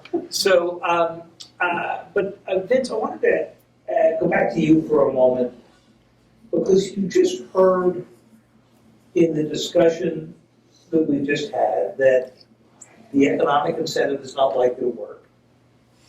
Sanctions are not likely to work. And as Victor put it so well, the space between our disarmament goal and the reality of the situation right now has never been wider. And yet I can guarantee, I think, that when President Yoon and President Biden meet at the White House at the end of April, when they get up to the podium, on President Biden's card, there's going to be some rote repetition about the complete, verifiable disarmament of the Korean Peninsula. I mean, it almost comes out of like an auto key on the NSC. Just a question. Denuclearization, not disarmament. Yeah, I'm sorry, complete denuclearization. And does it make sense to use denuclearization as the goal, given the realities of where we are today? Well, this is interesting, and it's something I observed a couple of years ago, and I still hold to. I call it the cultural conundrum, and particularly the Western view of how the problem is to be solved. If there's a relationship between trust, between denuclearization, and between relationships, a changed relationship, the Western approach tends to be, show me denuclearization, and then I can begin to trust you, and then we can have a new relationship. But the North Korean view is the reverse of that. Show me a new relationship, then I can trust you, and then I will denuclearize as I told you I would. But if you begin with denuclearization, you'll go nowhere. And so North Korea is continuing maneuvers, developing more nuclear weapons, talking about the nuclear weapons that they're developing, demonstrating delivery systems, and declaring their new policies about the use of nuclear weapons, having no choice but to use nuclear weapons, is to me a signal from them saying, you got to get off denuclearization as the first start point. And I think they're messaging us, and we should not miss that. Now, how do you get to it? There's a degree of risk that has to be taken by the alliance. In the context of pressure, like President Yoon's decision to leave the door open for dialogue if North Korea is willing to move on it. And the U.S. administration, President Biden, has the same posture. We're willing to have discussion at any point on any topic without limitations. That set of doors remaining open is very, very important. So how do you then demonstrate a change to the relationship with North Korea? And my view is that the discussion has to somehow reach a level of value to North Korea that is deeper than that which we have seen. It's not about stopping exercises. It's not about removing U.S. forces from the Korean Peninsula. Their deeper concerns, their core level concerns are more about economic security, political security internally, and geopolitical security, which in my view is their relationship with China, not their relationship with the United States. Remember the point that was made, they don't like us. We don't have all the leverage. That point should not be walked past. And so how do you give some sort of geopolitical security to North Korea that separates them from China and leaves them with a sense of security in that? How do you get to that kind of a conversation? But I believe that those will cause these things that look like they're not working now to turn into things that have value. That the economic measures can have value if they're leading to some sort of sense of economic security inside of North Korea. I don't know how you get to that, honestly. I think you have to stay in the pressure zone and keep the doors open, but we should never lose sight of that's where we've got to get to with North Korea if we want to save A really interesting idea, and people I hope line up at the microphones that are out here if you want to ask a question. Joe, if you were trying to come up with a formula right now for separating the North Koreans from China and Russia, topic you raised before, but in this context of the Ukrainian war, where obviously the North Koreans have done something pretty crafty in becoming an important Russian supplier and changing the attitude, it seems, slightly of the Chinese, what would that prescription be? How would you undo where this is headed? Well, first, let me go back to Vince's answer, or point, which is, I think you don't press denuclearization because it's not going to happen, but you don't admit or drop it entirely. In other words, it's a long-term aspirational goal, and I think you just leave it there, but you don't press it as the first thing you go. Sort of like balancing the budget or something. Yeah. But I think if you look back when the North Koreans were exporting missiles and things and threatening to send nuclear materials to places like Libya and elsewhere, we made clear to them that this was going to be unacceptable. That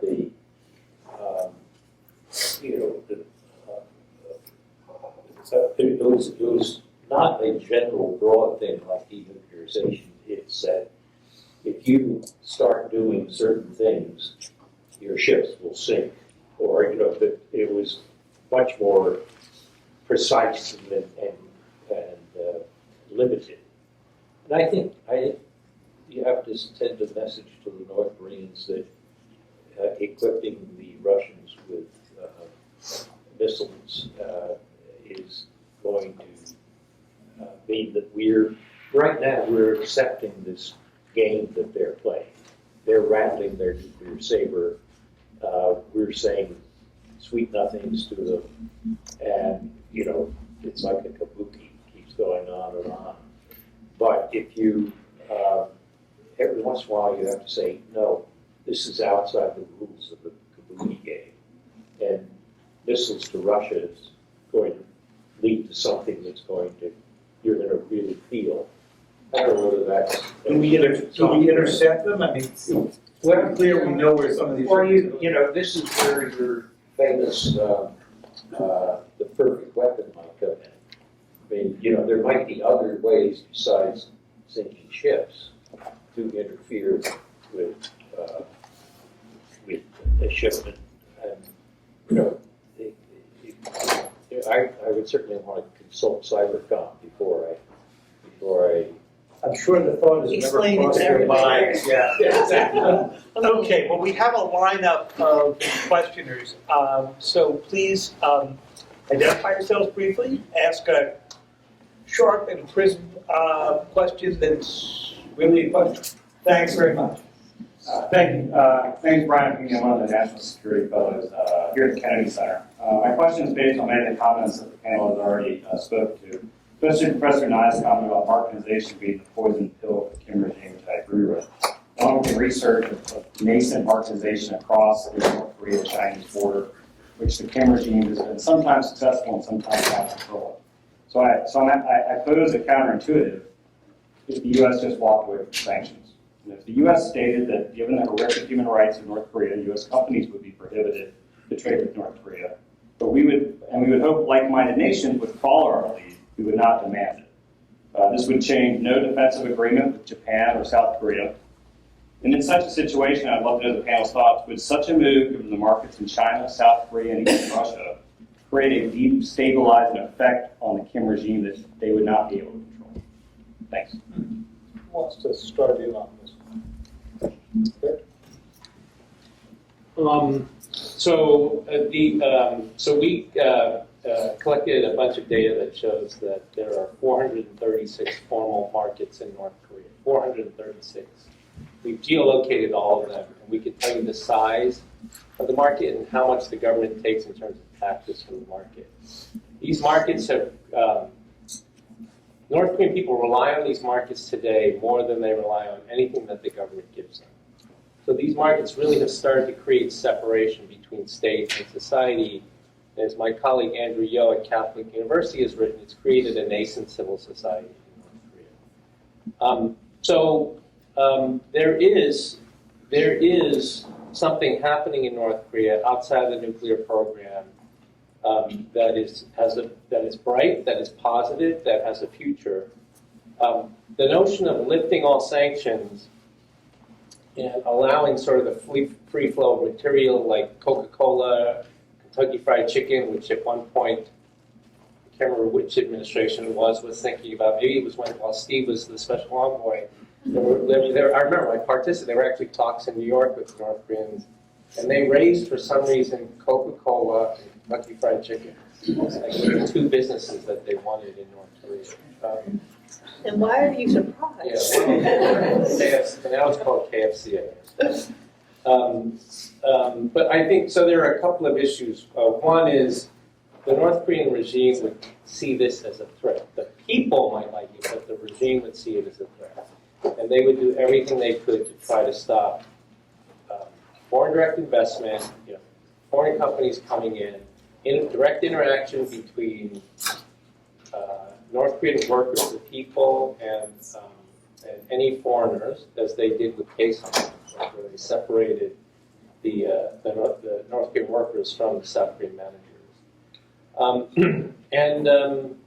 We would also have to completely change our laws, because right now, under both CBP and Treasury and OFAC, you're going to have something from OFAC, right? Any economic activity with North Korea is presumed to be in violation of U.S. law, whether it is receiving exports or investing in North Korea because of presumed human rights abuses along the production chain. So it would require not simply lifting sanctions, but a wholesale change in all of our laws with regard to North Korea today.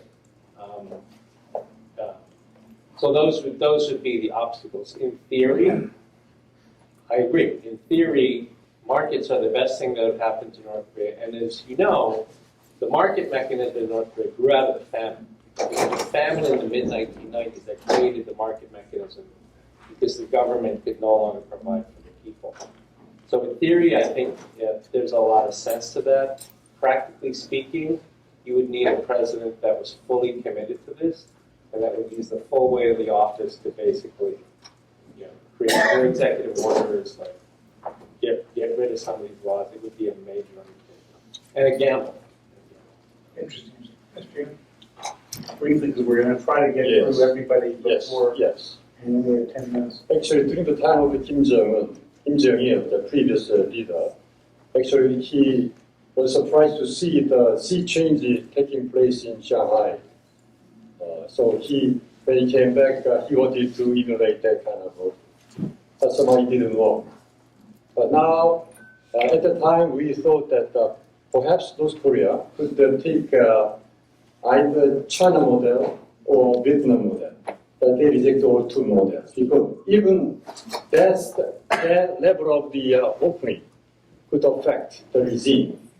So I think for Kim Jong-un and for Kim Jong-il, they want to keep the current style of the opening and their own the closed society because for them the elite keeping the elite establishment intact is more important. They don't care about the starvation of the general public. So I think this is why they continue to oppose this kind of opening. And they sometimes they have rejected many of our South Korean proposals relating to market or liberalization, even some interactions in many different fields. I think that is all related to similar reasons. So it's very clear to them why they do not want to ban resume survival. It's very clear and simple. Thank you so much to all the panelists for being here, very excited, and of course to John for curating this summit. My name is Abhinav. I'm a second-year Master in Public Policy student here at the Kennedy School. I'm also a former student of Professor Stephen Northrup. I have a question regarding the mending of what appears to be the mending of ties in many aspects between Japan and South Korea. I look at the economic domain, where now I think Japan and South Korea are working to resolve a nearly 4-year dispute in critical materials. And more specifically, Japan, I believe, has agreed to remove curbs on sort of smartphone displays as well as semiconductor chips, while Seoul has agreed to get rid of a complaint that's made at the WTO against Tokyo. So my question is, how optimistic are you, or how much potential do you think the mending of economic ties between Japan and ROC has to weaken perhaps the Chinese-centric supply chain and perhaps continue this diversification process that we're seeing in countries like Vietnam, for example? Thanks. Sure. Very good. Yeah, well, just a couple of comments. Look, I think it's an important step, and like you, I noted, that both sides are kind of taking back some of the retaliation that they exercised against each other. But the one thing, though, to keep in mind, and this is something we all should keep in mind, is supply chain shift, or that, or economic, the economy's weaponized more, and that is that when Japan put export controls on certain materials that South Korea was dependent on, what did South Korea do? It turned around and accelerated its own production of those materials and chemicals. So now, even though the sanctions are being unwound, I think you're in a situation where Korea really doesn't need that stuff anymore. And so when we think of supply chains going forward, unwinding, weaponizing trade, this is one of the risks, right? That, are you better off, keeping those ties in place and having the other side still depend on you, or are you willing to risk kind of accelerating self-reliance? And we are seeing that, for example, in China now with respect to certain technologies. I'm optimistic. I never thought, Japan and Korea could get to where they are right now. But I'm also realistic, and I think there's a lot of stuff underneath all these announcements that's going to take a long time to kind of, work its way through. So, I look at it as like a step-by-step approach. But I think, I think there's every reason to be optimistic, and hopefully both countries then can work together on a lot of these issues that are really affecting the region and affecting the global economy. One thing I'll be watching is whether Korea might get more interested in joining the CPTPP now. Up until now, when the U.S. was in, they were interested, but they were a little late for that. When we withdrew, there was some interest, but one of the key reasons my understanding is one of the key reasons why Korea has not decided to join to date is because their fear that Japan is going to, drive a very hard bargain for them to get into the CPTPP.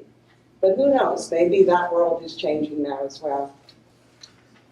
Greg, we've got about 6 or 7 minutes, and we have, I think, 4 people lined up, so we're going to ask for quick questions and quick answers. Hi, my name is Mai Fukushima. I'm a former Japanese diplomat and currently postdoctoral fellow at the Belfor Center's International Security Program in Managing the Project. Thank you so much for this very rich conversation. So George W. Bush administration made a landmark decision in the early 2000s to open it up to India, right, which had been treated like a pariah state that North Korea has been to this day. And the reason for that was they saw new threats arising, like China and terrorism, and they felt that it would be beneficial for us to have India on our side. What happened in South Asia is that we had sort of a friend, Pakistan, going there, and then we incorporate India into the international community. So could anyone on the panel explain to us why what happened in South Asia wouldn't work in the Northeast Asia? So you might say, well, India is a democracy, but we have a long history of dealing with, nuclear authoritarian states like the Soviet Union, China, and Pakistan, right? So, why not incorporate North Korea into the international community and just let South Korea have their small arsenal? Thank you. This sounds like Victor or Joe. Mary, did you have something you want to say? This could be very brief. I'll say that.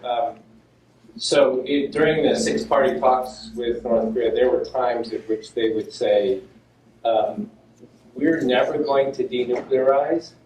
You should give us the same deal that you gave India." And we were a bit surprised by that and said that, well, you're not the largest democracy in the world. And then their response was, then you should treat us like Pakistan. And our response was, you don't want us to treat you like that. Just like very brief, wanted to say to that. Actually, that's related to that. If you look at the Republica platform in 2000, George W. Bush actually said, from now on, India will be one of the 5 geopolitical giants for the United States. But they sort of changed the concept. So then, in 2 years' time, they signed a bilateral civil nuclear cooperation agreement. So North Korea cannot be any match for that kind of democratic country with a big population as Victor said. Okay. Thank you. I'm Gheewhan. I'm a fellow at the Kennedy School and also career diplomat in Korea. So I'll have 2 very short questions to Professor Nye and General Legere. So first one, so I met Professor Nye in December and asked about South Korea and the soft power. So celebrating the 70th anniversary alliance, is there a way to improve alliance with the soft power? Because I think that U.S. and Korea is the top tier in soft power nowadays. So that's my first question. Second, to General Legere. So I also work in the Ministry of Defense, and I work also as an Air Force intelligence, so I know how important the intelligence cooperation between alliances is important. So is there any way to enhance ROC-US intelligence cooperation, such as like enlargement of Five Eyes or other ways? Thank you. Aaron? Go ahead. All right. So one, I think there's an incredibly rich. As Intel professionals, I think there's very few restrictions in terms of those things that the countries that share with us are willing to share. I think we want to continue to make sure we, as both technically gifted countries that are dealing with data deluge, we should continue to work together to harness artificial intelligence to help automate our processes to close the kill chain a bit. In terms of Five Eyes, I think what we would like to see is the trilateral discussions on the security end to continue in Northeast Asia so that we have a greater ability as a U.S. with 100 different intelligence sharing relationships to ensure that you can benefit from those, but it does require those bilateral relationships to be in a position where we can raise that. So I think that's why Five Eyes gets a lot of attention, but if you think about it, those 5 countries have an awful lot of shared agreements already. The United States can be a broker for that continued cooperation, but some of that comes from the Republic of Korea making the decision to approach those countries. But anyway, it's nice to meet you. We can talk later. Very quickly, South Korea is an extraordinary success story in terms of soft power, which is the ability to get what you want through attraction rather than coercion or payment. And if you look at the interchange between the United States and South Korea, each attracts the others in very important ways. And that's important if you go back to my point about extended deterrence in a community of faith. The 28,000 soldiers are extraordinarily important, but behind that are these deep ties between the two countries, including the diaspora. And so that essentially is, I think, why South Korea's soft power is going to help in terms of their defense as well as enrich the society. Alas, South Korea's soft power doesn't do any good on North Korea. There's only one mind you have to attack. Maybe the first time that I've ever heard Joe utter the word soft power doesn't do any good. Great. We're going to just take one more question, and then I'm getting a look here from John that we are running out of time. Okay, I'm very good. So thank you for the the good event. So I'm Ken Matsuno Jr. from Japan. I'm from the Ministry of Foreign Affairs of Japan as well. And so my concern is today Japan ROC relations are rapidly improving with the start of the new administration of the president in South Korea, and also the public announcement of certain solutions to the historical issue. And so there's no doubt that this improvement in Japan-ROC relations will have a positive impact on Japan-US-South Korea trilateral cooperation during DPRK. But what exactly in RK asking Japan to do in order to strengthen cooperation? Japan is willing to contribute to this alliance, of course, but it is also true that there is a limit in Japan in terms of the improvement in its military capability because of its peaceful constitution. So I would like to ask this question to Mr. Byung-se, who's working as former Minister of Foreign Affairs. Okay, great. So we have one question here on the limits and ability of the Japanese partner. If you just let the gentleman right behind you ask his question, and then we're going to let our panelists pick which one they want to answer. Thank you for giving me the opportunity for the question. So my question is about the new rise of another heir of the Kim Jong-un. So one of the biggest surprise I think is seen in the recent timing earthquakes, the appearance of this Kim Jong-il, the daughter of the Kim Jong-un. And a lot of people are saying that perhaps Kim Jong-un is not having his best time in terms of his health. There's something going on within the country. And I would like to ask, what should we make of this new change that could possibly happen, and how it would affect not just the security of the Korean Peninsula, but also the East Asia? Great. Two great questions. So one on the limits of Japanese power, one on the surprise rise of a potential successor, though she is now 8, 9, 8 years old. Right. Mr. Byung. Yes, actually it was made possible thanks to the President Yoon's very bold decision. Before the visit, domestically, there was a big debate. But nevertheless, he knew the risk, but nevertheless, he went ahead with the decision. And then, normally, if you calculate all the merits and demerits, he may not have gone to Tokyo, but he went ahead. So now, this is the time for Japan to return this good faith diplomacy of the President Yoon by showing some friendly gestures as well.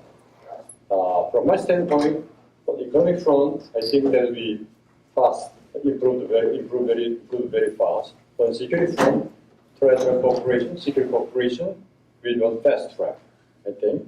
And also on the multilateral front, in the international arena, I think there is very good collaboration together with the United States as well.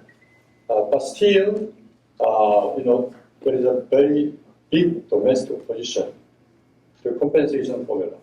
So that could affect the path to the full normalization between the two countries. That's why I'm saying that this is the right time for Tokyo to move faster than the current pace. Great. Who wants to answer on the question of the successor, Vincent? I'll take a run both of them very quickly. First on Japan and South Korea cooperation. I think that the pacing factor is domestic politics in both cases. And the Ministry of Union knows full well from the bold steps taken by President Park Geun-hye in 2015 that the domestic part cannot be presumed, even when bold steps are taken by national leaders. So there are bold steps that are occurring right now. There is not as much, at least in my observation of it, domestic preparation of the environment. And that must happen before there can be significant progress made in either country. And it must be in both countries in that case. The second point about Kim Joo-ae, we had some analysis of microdeterrent signaling here at Harvard University. And among them was how we responded to missile launches with missile launches. And it's my opinion that Kim Joo-ae is showing up at missile launches. She wasn't at the national, the Central Military Commission meeting as they were discussing the attack plan. She wasn't present. She's present in missile launches. And I think that may be a reflection of some of the signals we were sending a few years ago about our missile launches were at the distance of where the North Korean leader was while he was launching the missiles. He's a human shield, not successful. Wendy's theory was it was him just playing off, take your daughter to work. And also, he's got a really strong sister. If you know, he has a very strong sister, and as someone that is a strong sister to four brothers, maybe she's working on him a little bit. So, but I think it could. Well, who knows? So I just wanted to thank all of our panelists. I sit through a lot of, participate in a lot of Korea panels, but you guys actually managed to cut some new territory here, which is really difficult to do with this topic. So I want to thank you. I thank John. I too miss hearing from Ash at these moments, and it's just wonderful to see Christine here. So, and to think about Steve's contributions to all of this. So thank you very much, and I turn this back now.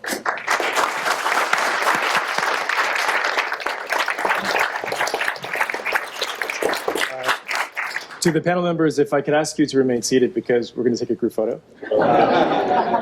I wanted to give a round of thanks in no particular order, but it is amazing to see a masterclass like this, as David Sanger has mentioned, and it sets a terrific tone for day 2 and day 3. I wanted to also acknowledge, if you could stand, Alex O'Neill, who, if you look at everything that moves so smoothly, Alex is the one who did that. We also have Keaton, Tazwa, and Jacqueline, who helped out so much tonight as well. If you could please stand, that would be great.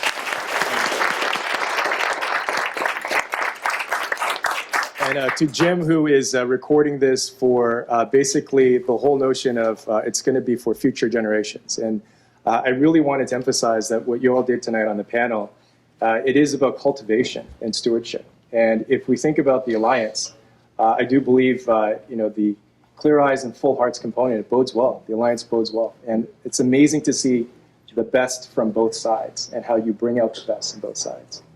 So with that, please join me in thanking our speakers and our moderator, David Sanger. Thank you.